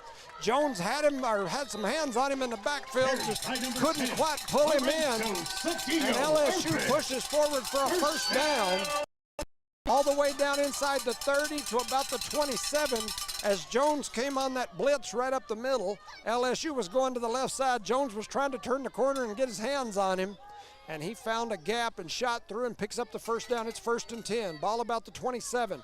The ball was on the ground again, but LSU picks it up. He's trying to find somebody to throw it to. Throws it down the field, and he's got a man open and makes the catch. Complete to number 3, Christian Perez. And that is Christian Perez with the first down. And the chains move again as this Legacy offense is moving this football here in the second half. Right now would be a really good time for our defense to call a timeout and reassess. Readjust. LSU with the snap. Offense. He looks over to the right. He's got a man on a little out pattern, and he's going to pick up at least 5. In fact, they're going to give him about 8, it looks like. So it looks like they're 9. Bringing in Joel Anguiano on defense. And stepping off is going to be 7-5. Or is that 7-6? 7-6, Manny Galvan. And so now Legacy goes back to the huddle. It's 2nd down and about 2. They're right at the 10-yard line, maybe the 9.5. In the shotgun, you've got LSU. He's got that pistol back. Chavez behind him. 2 to the right, 2 to the left, 1 to the right. Take the snap, fake the handoff. Going to throw the hitch pattern over that left side. And he's got it. And they catch it in the corner. Complete. And so Legacy with a touchdown. That's Jay Lee. Touchdown, Silverbacks. So a 10-yard, we'll call it a 10-yard, probably not quite a 10-yard touchdown pass to Lee. That's his 2nd touchdown pass reception of the game. The only 2 scores of the game coming at the feet and hands of Lee as he scores again And it's now 35-12 as Legacy trying to claw their way back into this thing, and they're going to go for two. LSU takes the snap, looking pass, throws it over here to the right side, and it was in and out of the hands of Chavez, finds the floor. He had Joel Anguiano in his face, so it made it very hard to make that pass. So, with 8:56 remaining in the third, your score, Eunice 35, Legacy 12. You're listening to Noalmark Broadcasting's coverage of the Nucinda Credit Union 2A State Football Semifinals. And we appreciate you listening. Once again, shout out to Brett and Penny Parker, Parker Energy Services. We appreciate all they do. And once again, shout out to the Skinners, and Randy Gladden, Donald and Dusty Landreth, everybody else, Kendall Boyd, all of the gang. Sure, trying to see who else on here was listening. Rosendo says he's listening from Cancun. Go Cardinals. Rub it in. Legacy getting ready to kick off. Here goes the kick. They're going to boom it deep, and it's going to go back into the end zone. Kick by number 35. And so the Cardinals will let it go, and they'll take over at the 20-yard line. 50-50 raffle tickets out because we've drawn a winner. So here comes the Eunice offense back onto the field. 08 in the first possession of this half. The Cardinals really didn't get anything going. I think they had a couple of first downs, couple of penalties, and then ended up having to punt it away.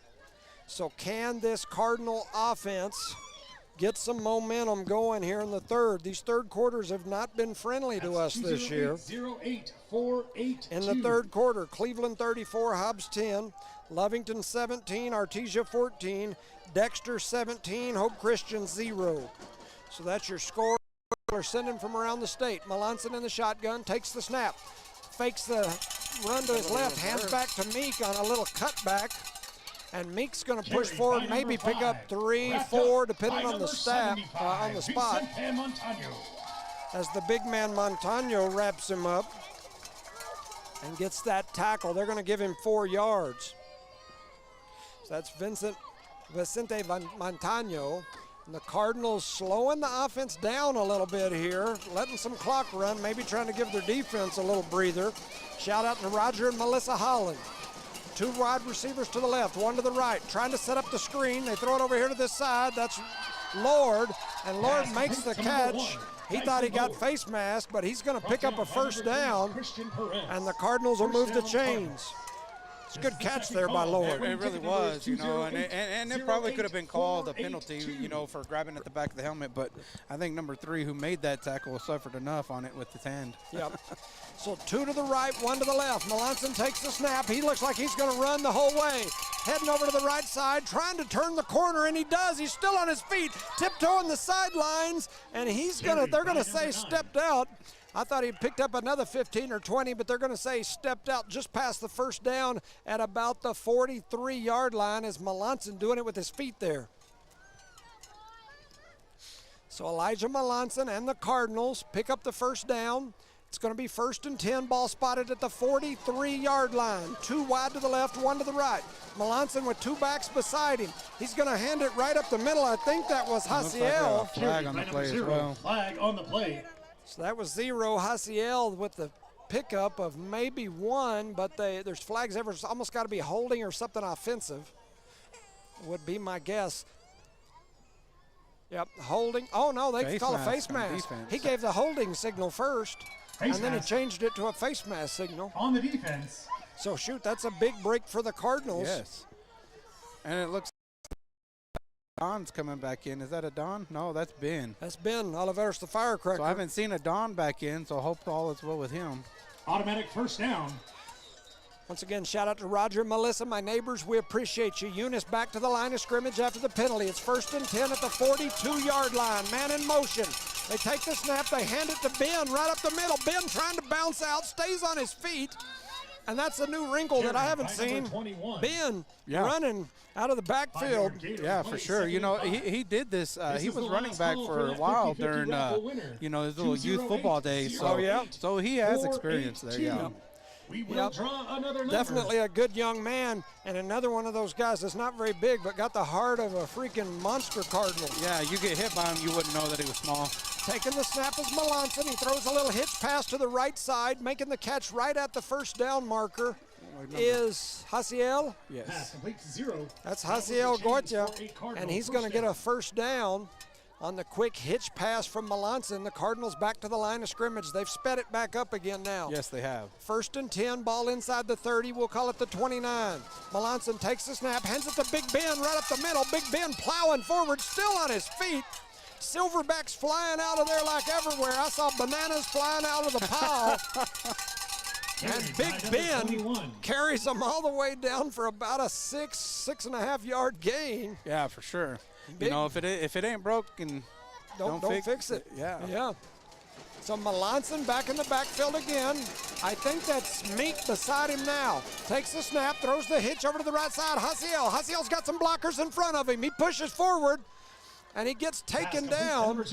Close to the 10-yard line. Yep, right about the 10. Looks like we got an injured legacy player. Number 26, which is not on our list. I don't have a 26. I got a 28 and a 25. 28 is Emerson Munoz, 25 Jerry Garcia. Not sure. It looks like he's holding a calf, so maybe one of those cramp type deals too. But the Cardinals have got another first down. They're all the way down to about the 10-yard line, about the 10.5, where it'll be 1st and 10. Have to get down inside the 1 for a first down. The injured player on the field, definitely thoughts and prayers with him. Got a message here from Chad Dean. Afternoon, Jimmy. We appreciate you. He says he's listening from San Diego, California. Chad Dean, man, when you go talking greats and quarterbacks and whatnot, you can't leave them Deans out. And Willie will tell you. Man, Chad Dean, Ryan Dean, and there was probably some other Deans around there that played quarterback, some other great football players, but I know Chad and Ryan, both quarterbacks. Chad played on my team. That won the state championship. Then he became the quarterback his senior year, won a state championship. An amazing athlete, great guy, just a great family. That whole Dean family, man, some animals. There's not been many, if any, state championships come through Eunice that didn't have somebody with a Dean attached to them. Right. When it comes to football and sports and Eunice and baseball, not too many successful teams that don't have somebody with the last name Dean attached. So that was Jerry Garcia that was injured, 25. And he's a young man that's made several catches for them on the offensive side of the football, and they're helping him off the field. So Legacy heading back out onto the field after they're helping the injured player off. The Cardinals are down here knocking. It's 1st and 10 from about the, we'll call it the 11. Melanson in the shotgun, takes the snap, looks to his right side, throws it to Hussey. Hussey trying to push forward. He got hit as soon as he caught it. Yeah. And he's maybe going to get back to the line. Let's see if the little marker over there moves at all one way or the other, and I don't think it did. So they're going to spot it right at the original line. So 2nd and 10 again. Melanson in the backfield, trying to see who that is. He's got beside him, it's number 2. Pushing through, Jesse and pushing through is Jesse Ornelas, and Jesse's going to bob and weave his way into the end zone. Jesse Ornelas with the 11-yard touchdown run. Jesse Ornelas doing work. That'll make the score 41-12. With 5:55 in the third quarter, and we're lining up for an extra point. So back the kick is Leo, the cousin. Everybody's giving me a hard time a few weeks ago when I'm saying that's my cousin and that's my cousin, and it's just like that sometimes in a small town. That kick is up, and it is good as Leo puts another one through, and so now your Cardinals lead 42-12. The Cardinals in control here. We're midway through the second quarter, and I can't help but start to think ahead, and I hope our team doesn't do that. But next week, with a win here, the Cardinals would be headed to Texaco, and I got to tell you, Texaco over the last couple of years has gotten to be a place that I haven't hated quite as much as I once did. They've been very welcoming to me when we go over there. I'm going to be honest with you, though. I really think the state of New Mexico needs to start looking, and I hate to say neutral site playoff games because I know that there's some people that wouldn't like that. We like to have a state playoff game in Eunice, but maybe semifinals and finals, either your field has to meet certain criteria or you have to have a neutral field within 50 miles of where you're at or something. Texaco's a neat place. They got an amazing gym, but their football field has got their visiting bleachers can't hold the Eunice fans. They're not going to fit. No, they won't. And there's no press box. There's no power on the visiting side, and the press box on the home side is smaller than this one that we're standing here beside, standing outside. I just think for the state championship games, he's down on his knees. That's down. They should have blew that down back there. He picked that ball up while he was on his knees.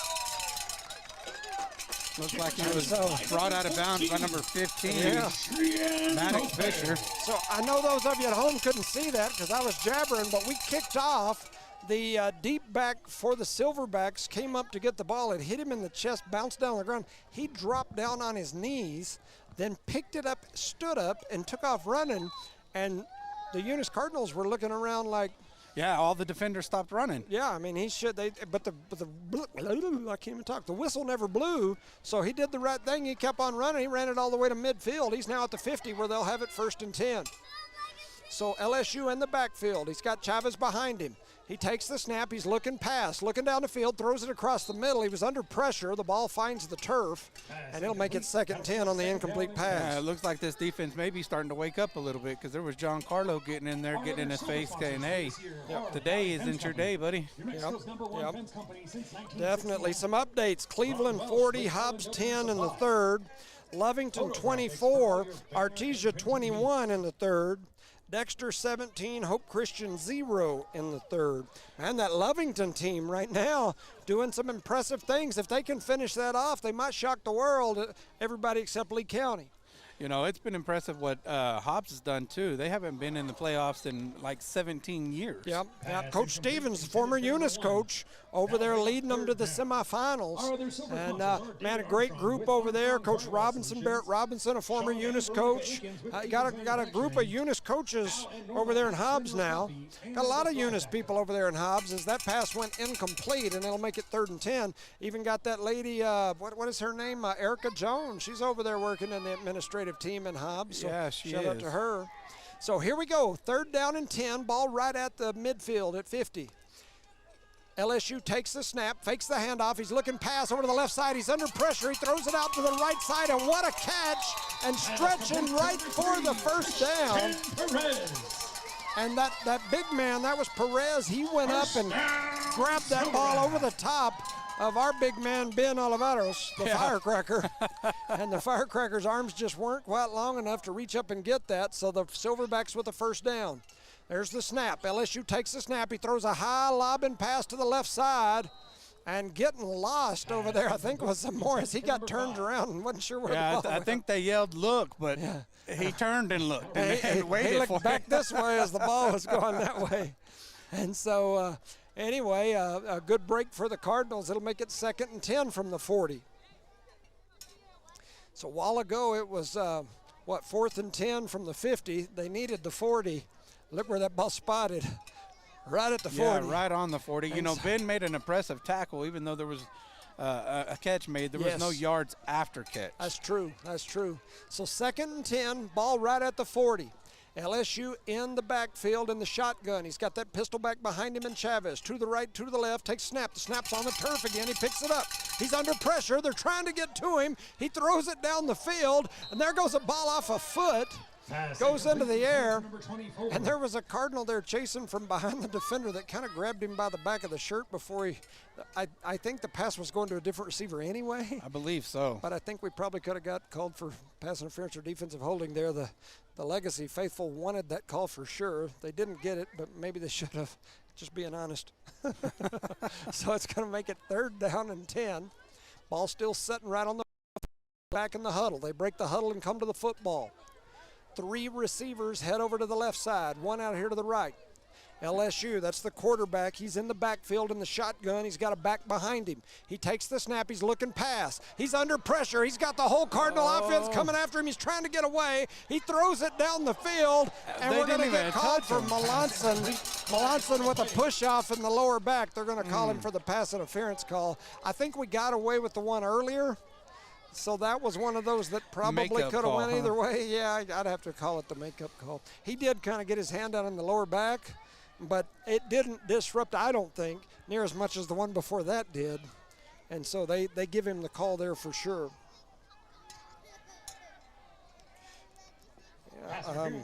Eunice fans definitely aren't happy with that call. No, they didn't like it. They're over there hollering. We can hear them from here. They definitely didn't like the call. You know, it's rough on our coaches over there sitting in the visitor stands at the top section just to try to get an aerial view of what's going on. Yeah. It ain't much higher than what they are on the field. Is that what they, oh, there they are. I see them. Yeah, they are up there. Yeah, that's why I was talking about earlier about these football fields. To me, this is a nice place. It's a beautiful backdrop. The field itself is nice. There's just no press box. There's no place for the coaches to get. So anyway, 2 to the right, 2 to the left. In the backfield is LSU. He's got Chavez behind him. He takes the snap. The ball's on the ground. The Cardinals trying to get to it and diving in and saving it from Hasiel picking it up was LSU, the quarterback, and a big loss, like a 15-yard. We'll call it a 12-yard loss. Yeah, he's back on the 37-yard line. Yep. Shout out to Evie, Tiff, everybody back at One Radio Square. Keep giving us updates. We appreciate you. Dexter 17, Hope Christian 0 in the third. Lovington 24, Artesia 21 in the third. Hobbs 16, Cleveland 47 in the third. So back to the line of scrimmage comes the Silverbacks. 2 to the right, 2 to the left. LSU in the backfield in the shotgun. He's got that pistol back behind him in Chavez. He takes the snap. Looking down the field. He's going to lob it down the middle. He's got a man, and he makes the catch over the top of Lord.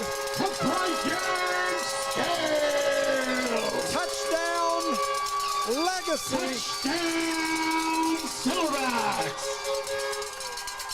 About a 50-yard touchdown pass, as going up and getting it over the top was Scales as he goes up, and like I said, he looks, we talked about him earlier, it looks like he's about 6'4", 6'5". Yeah, he's as really he tall. made Dyson Lord, who's not little, he made him look little, as he just went up and took it over the top of him and then strolled into the end zone.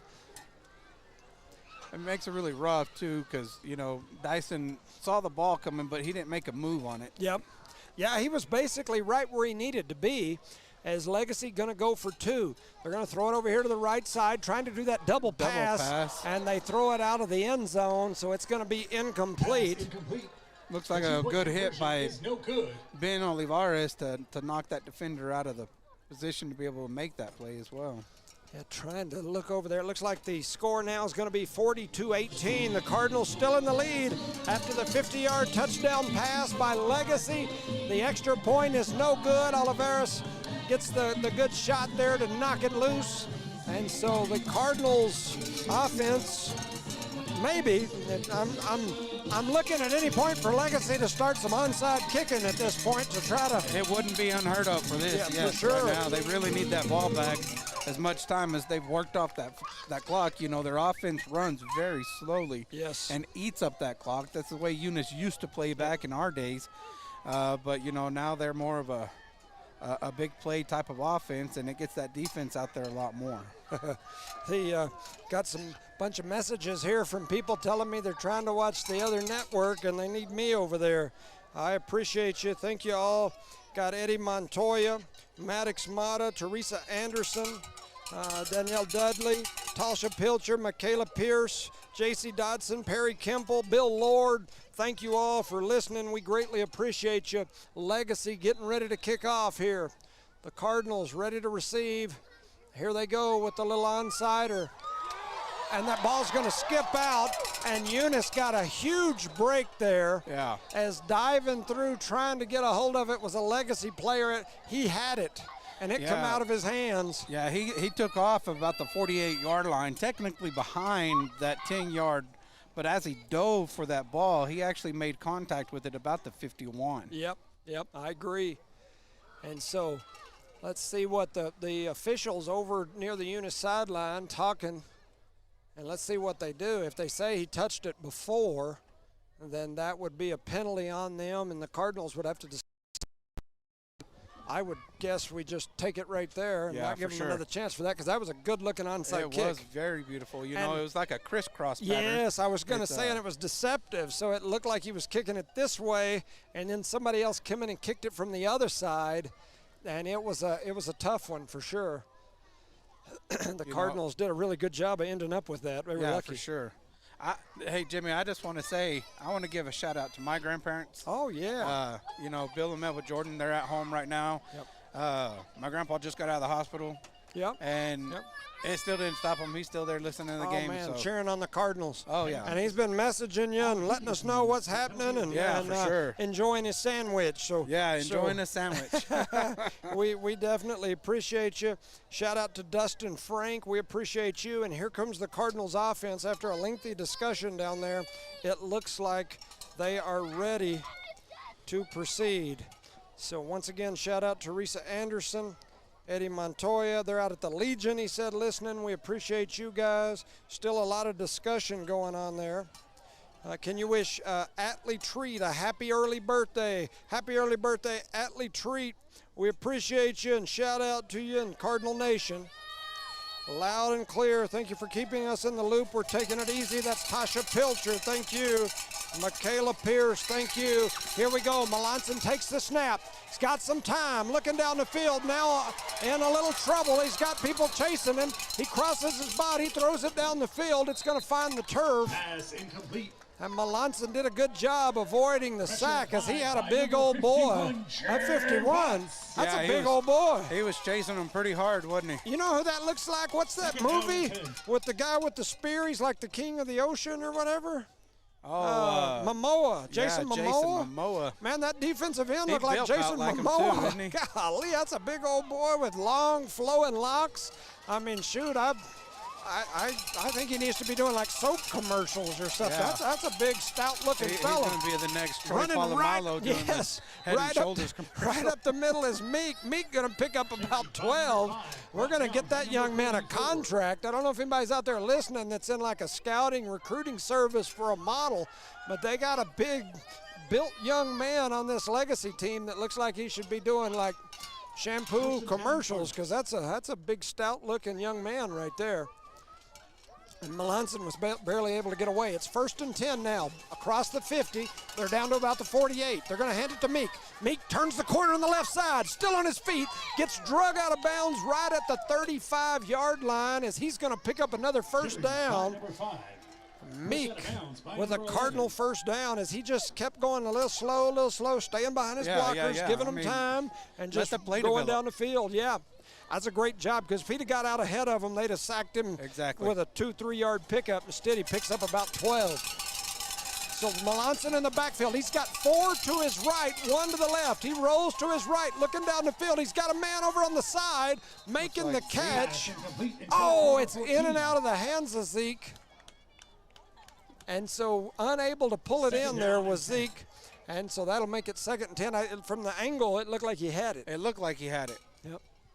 So the Cardinals will have it 2nd and 10. Kind of a longer, slower drive here for the Cardinals as they're down to 3:15 on the clock. It's 42-18, Eunice in the lead. Here's the snap. They give it to Meek right up the middle. He's pushing, he's driving, he's leaning forward. And I think he's going to end up with about a 3-yard gain, making it 3rd and long. Give a shout out to Moses Ornelas and his family all listening back in Eunice, cheering on Jesse and Ben. Hey, shout out to those 3rd and 4th grade little Cardinals. Oh, yeah. Super Bowl champs. Super Bowl champs. Man, some great people, great coaches. And so taking the snap is Melanson. He's looking down the field, got a little pressure, trying to turn the be holding on the Cardinals, and Melanson's just going to throw it out of bounds over there on the sideline, and they're going to call the hold, and so that'll scoot them back a little bit. You know, I really think that those programs that we have for these youngsters at their early ages really contribute highly to the success of our high school football team. Man, absolutely no doubt.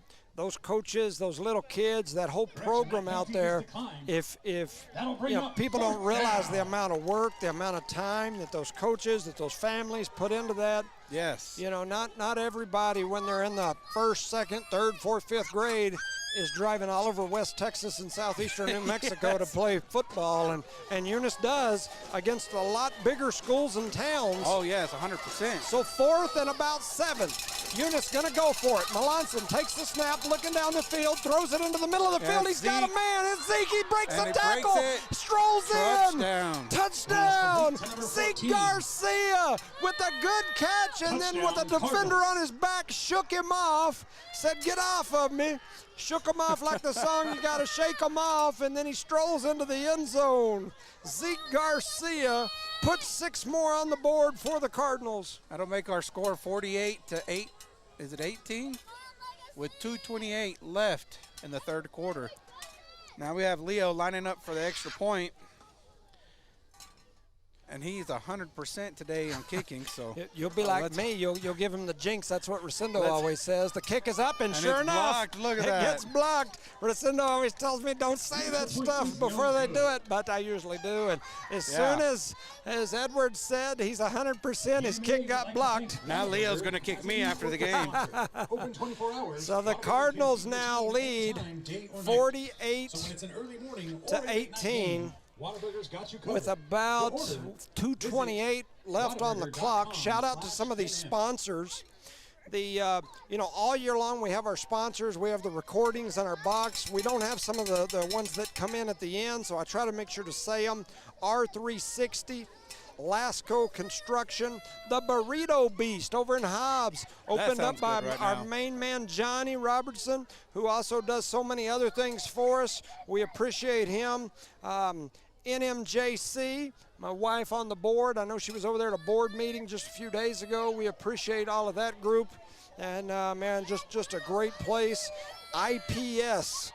And so, you guys, all of you make these broadcasts possible. And of course, all of our normals, Eunice Health Clinic, Badger Hydrovac, City of Eunice, Debbie's Country Kitchen, Cardinal Hardware, Redbird Garage, Eunice Wrecker, Thomas Welding, Lavelle Insurance, Guns Up Services, Outlaw Grill, NMR Pipeline, Parker Energy, Redbird Gas, Eunice Public Schools, Eunice Pump and Supply, and Parker Energy, if I didn't say you. So here we go.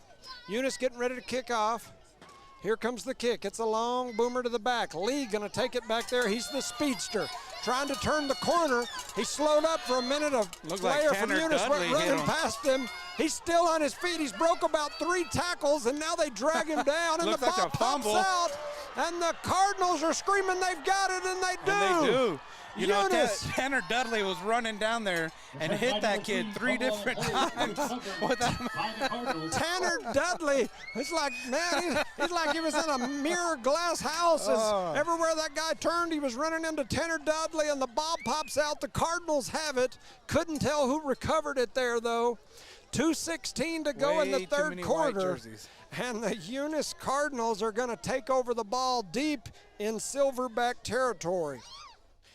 Score updates. Make a good one for the film there. Artesia 28, Lovington 24, late in the third. Dexter 17, Hope Christian in the fourth. They've got 0. Cleveland 54, Hobbs 16. Man. Eunice in the shotgun, trips left, 1 to the right. Melanson takes the snap. He throws it over to the right side. He's got a man on the sideline. That's Zeke. Zeke's going to spin and lay forward for about 9 yards. Yeah. And that'll make it 2nd and 1. Yeah, that Lovington game sounds like it's pretty good to be at right now. It sure does. It sure does. I wonder who ended up getting video rights, if they're able to watch that one, because, you've got Lovington that's got a long-time station, and, of course, you got Noalmark. Artesia. They're going to hand it right up the middle to Meek. Meek trying to push forward, and he's going to push forward real close to the first down. It's going to depend on the left or right foot spot. For those of you back home that don't understand what that means, is they're going to say it's third. They're saying 2, so they're saying he got pushed backwards. That looks like a long 2, right? Or short 2? A short 2. Yeah, it definitely don't look like 2. Melanson with the snap, going to hand it to Big Ben. The firecracker heads right up the middle. He out, and the Cardinals are going to cough one up as Ben loses it. He was pushing forward, trying to get that extra yardage in the first down. And as he stretched forward with the ball flew out of his hands and went skipping down the field. And Legacy now gets a return on their investment as they turned it over to us, and now we've turned it back over. So it looks like they'll take over first and 10 at the 15-yard line. Yep. Trying to lean out here and see. It looks like 1:17 remaining here in the third. I don't think a Cardinal fan has left. I have seen some Legacy fans slowly starting to get up and walk toward the gates. So Eunice's defense now on the field. In the shotgun all by himself is LSU. He's got 3 to the right, 2 to the left. He's going to take the snap, looking to pass the whole way. He's got some pressure. He lets it go, though, high and down the field. And then that ball's going to find the turf as Melanson kind of got turned around there. Yeah, he did. And that was the speedster, Jay Lee, that was out there. I'm sure Melanson and Lee will see each other on the track this year. Yeah, for sure. Once again, Lee is the high point track athlete for the 2A division at the state track meet last year. They tell me that young man is a flat-out athlete, and he steps off the field here looking tired. So the Eunice Cardinal defense stays on the field. 1:11, seemed like that's what it was when I leaned out there a while ago. They made it, not even started the clock. Yeah. So 2 wide to the right, 2 to the left. LSU in the backfield. He's got Chavez behind him. Shifting is the defense right as they snap it, and here comes the throw. Oh, he tucks it. Coverage. Now he comes over to this side, and it's intercepted. And that is Zeke. No, that's Hasiel Goitia. Hasiel Goitia. Hasi with the pick. And then he comes up limping, and he's limping toward the sidelines, motioning for the coach. You don't like those no-contact injuries as he's turning. Yeah, for sure. And as he planted, I don't know what he's hurt, but he's hurt something, and he's heading straight over to have a seat. Something's hurting on Hasi as he picks it off, and now the Cardinal offense, and Zeke goes right over and falls to the ground. You hope it's a cramp. And so here comes that offense without Zeke, because he's usually out there as one of those wide receivers. And so taking the snap is Melanson. He looks over to the right side. Oh, Lucas. Oh, that's not Lucas. That is Zeke. Zeke with a heck of a catch in the middle. He got popped from 2 sides. Yeah. That was like some old school Ronnie Lott type stuff. But you know, Zeke, he makes great catches, but he holds on to that ball regardless of what happens. Second, we'll call it 4. They're going to hand it to Meek. Meek trying to push through the middle. He's trying to lay forward. Flags fly. It's almost got to be holding as he's going to be close to the first down, but I think they're going to mark it back on probably a holding. He's signaling a hold toward Eunice. Let's see what he says. Oh, no. Hold or hands to the face. And sometimes the hold call and the face mask call. So even the guy in the booth didn't know for sure what that call was. Yeah. But it doesn't matter. I don't even think White Hat knew. All they know is they're walking back the other way, and probably rightfully so. I haven't had too many complaints. Yeah, usually so it was a hold. Yeah. But they just now gave the call. So second, we'll call it 15. Ball now all the way back about the 30. Melanson takes the snap, rolls to his right, looking down the field, throws it over the right side. He's got a man. That's Lord. Lord's going to get a first down and then some. He's bobbing, he's weaving, he's trying to get in, and he does. The Lord giveth us 6 more points as Dyson Lord bobs. He weaves, he avoids tackles, and he strolls into the end zone down the sideline. With no laundry on the field. A 30-yard touchdown. It'll be first and goal from the 1. Oh, wait. No, they're going to say he stepped out at the 1. Oh, wow. And the Cardinals are going to push it in there and right up the backside as they do the tush push again with Jones. As I thought the Lord giveth, but instead Melanson giveth on the 1-yard touchdown run on the tush push from Jones. And anyway, the Cardinals, it works out the same and burns a few more seconds off the clock. Yeah, it takes our score to 54-18 with 19 seconds left in this third quarter. So back out there is Leo, the kicker. And we won't say anything this time. Yeah, we'll keep it quiet. His holder is Melanson, number 7, a young man that you better get ready to say his name next year, Isaac Melanson. I got a feeling he's going to do big things. maybe the most competitive kid I've seen in a long time. And that kick is up and good. And so the Cardinals now lead 55-18. Eunice with the big lead. Silverbacks. And so we're late in this third quarter. Shout out to some of these sponsors. Eunice Pump and Supply, the Nogelmeyers and the Matthews, my neighbors, we appreciate you. The Eunice Public Schools and Mr. Hatch. And a reminder, the Eunice Cardinal basketball boys and girls are gathering up some money. They're looking for alumni. $20 minimum sponsorship. You can go up as much as you want to give. They're going to use that money for like the different things, snacks and whatnot that they do for referees, coaches, visitors, people that are helping with the tournament in the hospitality room, an amazing new hospitality room, yes, I might add. Very amazing. And they're going to use that money for snacks, drinks, all the foods, things that they need there. But they're asking for that, and any alumni that's interested can give a $20 or more donation, and then they can get maybe their picture and like the years that they played, some of their stats, whatever they want to put up in there, or whatever the basketball. Shout out to Miss Villarreal, the McBees. Maddox Mata sent me that message earlier, and then Jada sent me some stuff. And then yesterday I was getting messages from Coach Miller. Shout out to my buddy Jennifer Miller and all her family, as I know they're listening. But anyway, give if you're interested. And get involved. We appreciate you, alumni. So taking the run and taking the ball, heading over here to the right side. A lot of room for the Silverbacks. Still going down the sideline, all the way down around the 29-yard line. Number 14, Adrian Lopez. And looked like the whole Cardinal team was just going to run beside him and watch him keep on going there for a minute. As what a kickoff return there by Legacy. That's the end of the third quarter. And so the third quarter comes to an end with your score, Eunice 55, Legacy 18. The Cardinals in control here as we begin the fourth quarter. I think, definitely time to start making plans for Texaco. I usually don't. Coach is not very happy either. No, I would guess not. At this point in the game, as much as I love a good big win, I think you got to get some of those younger ones in the game. I 100% agree with you. During the regular season, it's so tough to do that. A lot of people don't understand it, but that algorithm that Max Preps uses, that plus-minus differential is so important when you get late in the season, when you're trying to get a ranking. Like this year, a couple of games, if we hadn't won as big as we had, you might have ended up the 4, 5, even the 6 spot. But with those wins, we were still ranked so high in Max Preps, which is why we're number 1 today when Max Preps came out. But when you get to this part of the year, it don't matter about Max. You've already got your seeding. Right. It is what it is. Yeah, and you might as well let these kids get out there and let them experience this. Work. Yes, exactly.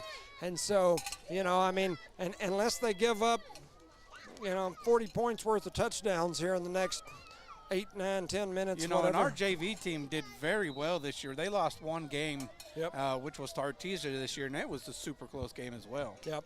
Now, I will say this Legacy team is large, and so, but throw those kids out there, let them get some minutes. Here we go. Most of our JV team is pretty large too, So they're going to try the halfback pass. Lee tried to turn the corner on the left side, and he's just going to run out of bounds. Play never really developed right. It was a halfback pass. He had a guy in the end zone, but he was covered up pretty good by Ben. So Ben back there all over him, and so Lee never lets it go, and he's going to run out of bounds and lose about 2 yards. So that's going to make it 2nd and 12. Here's an update. Hobbs 16, Cleveland 61, mirror of each other.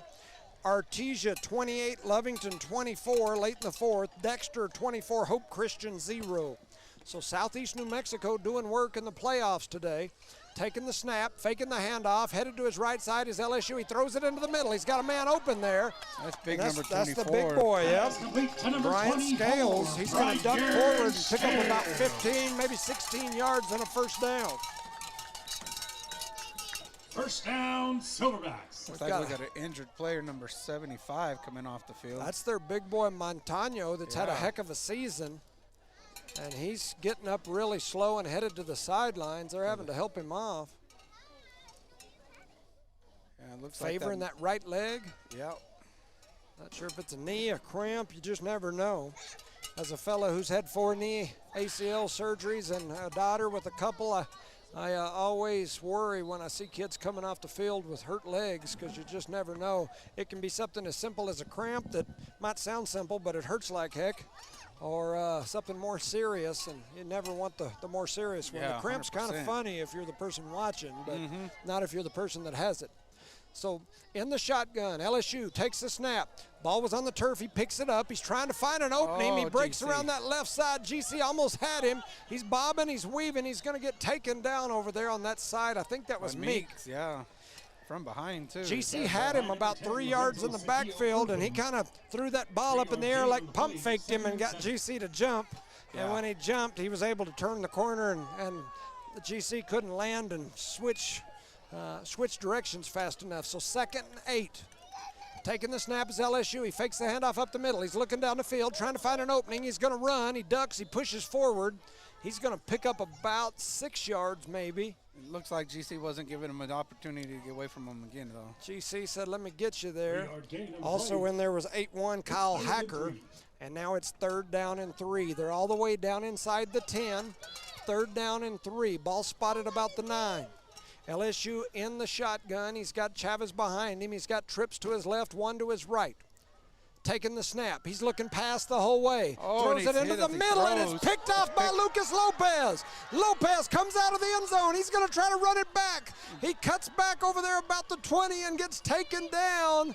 And the Cardinals take it away. Lucas Lopez, the freshman, with the interception, and runs it back out to the 20, and here'll come the Cardinal offense again. And I didn't get the number of the guy that put the hit on the quarterback, but that was definitely a cause of that interception. And I've got people asking me, will that championship game be next weekend? And that is correct. It'll be Thanksgiving weekend, and we'll all be going up to Texaco to eat some turkey. So 2 to the right, 2 to the left. Melanson takes the snap. He's got Meek out there trying to block for him. He heads over to his right side, and he's just going to let it go, trying to get it over here into the hands of Zeke. Couldn't quite get it to him. It's going to fall out of bounds and incomplete, and it'll make it 2nd and 10. We've been here a while. Yeah. I guarantee you, if I wasn't a redneck before, I'm going to be a redneck when I leave here in a minute. My neck is right in this northern New Mexico sun, and it's going to be red. They're going to hand it to Meek right up the middle. Meek heads over to the left side, bounces, keeps bobbing, and he's going to go all the way out across the 30 to about the 32. He stays in bounds, which allows the clock to continue to run, and he picks up a 1st down. So 1st and 10, Eunice. You're welcome, Miss Leanne. We appreciate you as always. Lots of great listeners. We appreciate you, and my apologies if I missed any of you. I've got a bunch of messages here. Perry Kemple, listening up in eastern Washington State. We appreciate you as well. They throw it over to the left side. Flag's going to fly. It's going to be holding because there's like 2 Cardinals over there laying on, making them a little silverback sandwich over on the left side. All they needed was some lettuce and tomatoes. And so, anyway, it's going to come back. Bill Lord, man, appreciate you as well. And J.C. Dodson, Mom wants you to wish Benji Mares a happy birthday. Shout out, Benji, happy birthday. We appreciate you. Appreciate that whole family, man. There's nobody better than Miss J.C. and all of her family, Candida and that, man, just great people. We appreciate you. And shout out to Josh Benton and Zeke. Zeke on the air, you're right, man. Zeke, your Zeke is a different one, Josh Benton. It looks like we got a good run here. So heading over to the left side, trying to see who that is. I think it was that Ben? Ben Oliveras with a good run. Takes it all the way back out after the penalty. They got set and took off before I even realized they were going. You know, and Adon still hasn't been back in, so. Yeah, it worries you about what might have happened to him for sure. And I don't even see him on the sideline, do you? I don't. 2nd and about, we'll call it a long 7. Melanson takes the snap, hands it right up the middle, and then they're going to drag him backwards. He's going to pick up about 1 on forward progress. Trying to see, is that Ben again? Carried by number 52. Oh, it's number 2. Oh, that's Jesse. So Jesse Ornelas. 52 and number 11. And they gave him a couple of, about 3 yards. So it's going to make it 3rd and about 6 as Eunice is letting that clock run. It's all the way down to 7 minutes, now under 7, 6:58, continuing to tick. The Cardinals in cruise control here, just trying to run the clock. Melanson in the backfield. He's going to take the snap, fakes the handoff, heads over to the left side, and the ball pops out, but then he picked it right back up. And I was trying to see, and I may have missed it looking at messages and trying to read. Still picks up the first down. Is that, oh, it is. It's Elijah. I was going to say, is that Elijah Melanson? Elijah. It is. I thought maybe they had slipped in the brother and let him in there. Shout out to Mr. Matt White. Tanner Dudley, the grandson, you're right, and he's having a good game. Texaco wins 49-7 in the other game. And so the Wolverines wait the winner of this game, and it looks like it'll be us and our district rival again.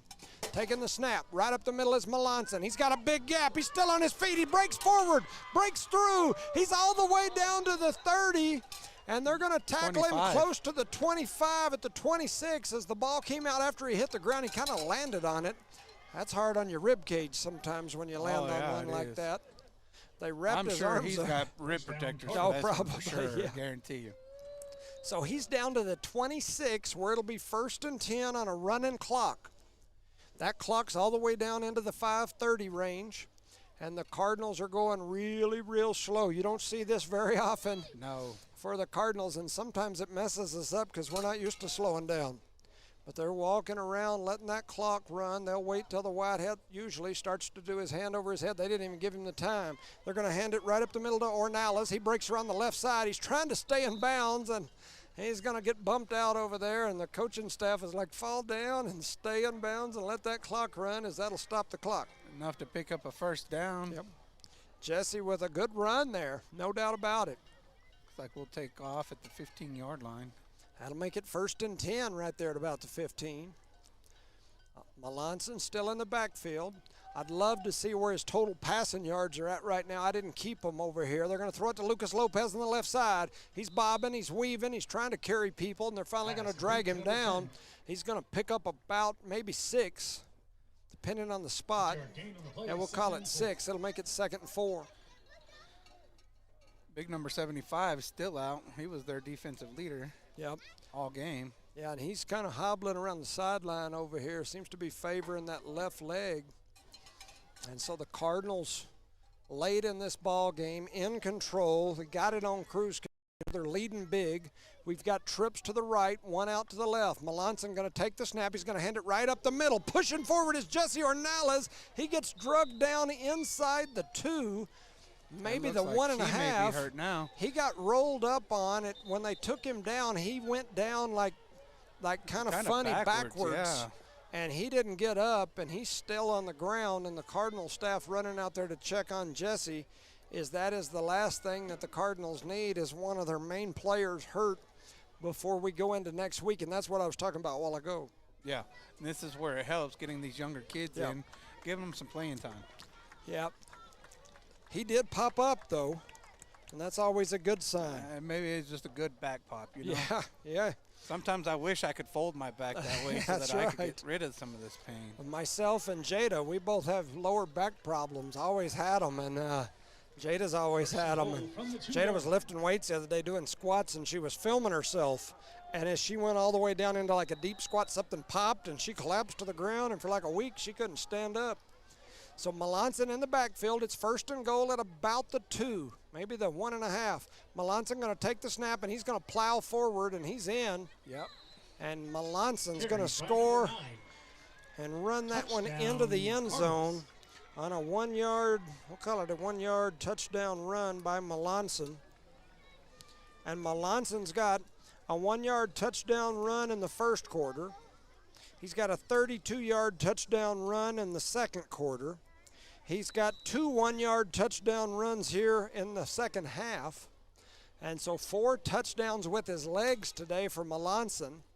And then, of course, he's thrown for several as that kick is up. And it is good. And so Leo with the extra point. The Cardinals now lead 62-18. Trying to look here for the Cardinals. You've got Melanson's got Melanson and Lord Day. Yeah, for sure.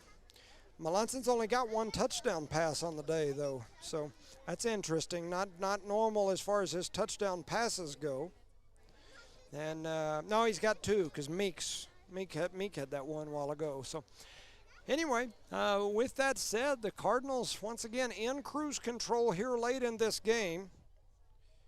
Trying to keep an eye on that Artesia-Lovington game. Artesia now takes the lead late in the 4th, 28-24. Artesia and Lovington sounds like the battle of the day.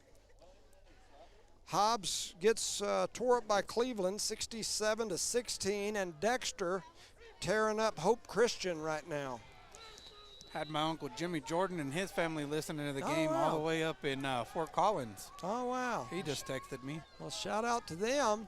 And, you know, over at the half came Mr. Patterson, Coach P's son, came over and talked to us. He's broadcasting over on the other side, and the Cardinals almost get a non-intentional onside kick. Yeah, that kid was just looking at it. Yeah, the Legacy player was just going to watch it as it was sitting there, and it's not a punt. Somebody's got to get it.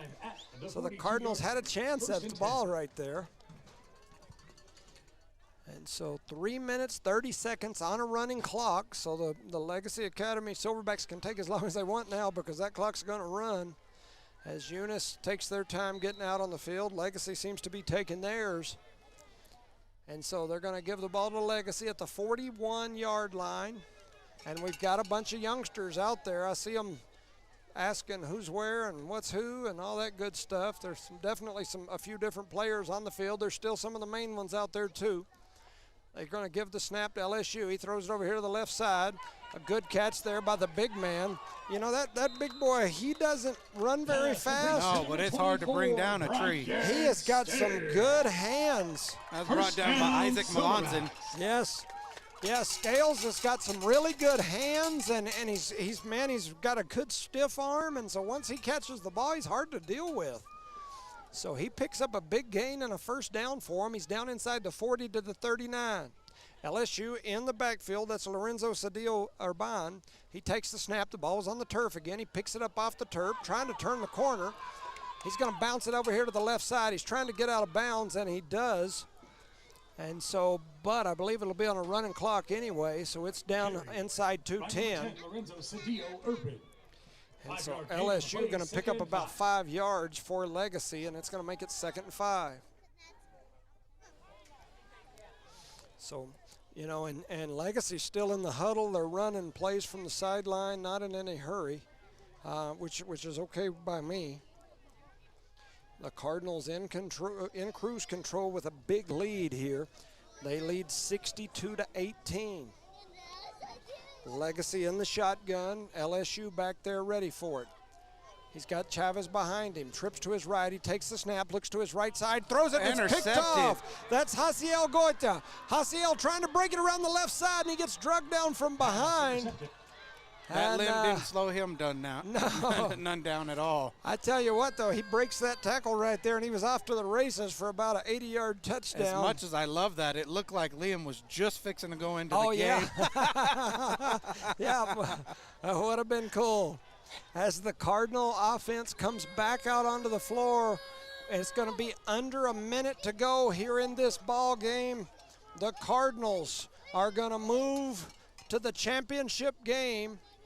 They've been to the semifinals for the last 7 years straight.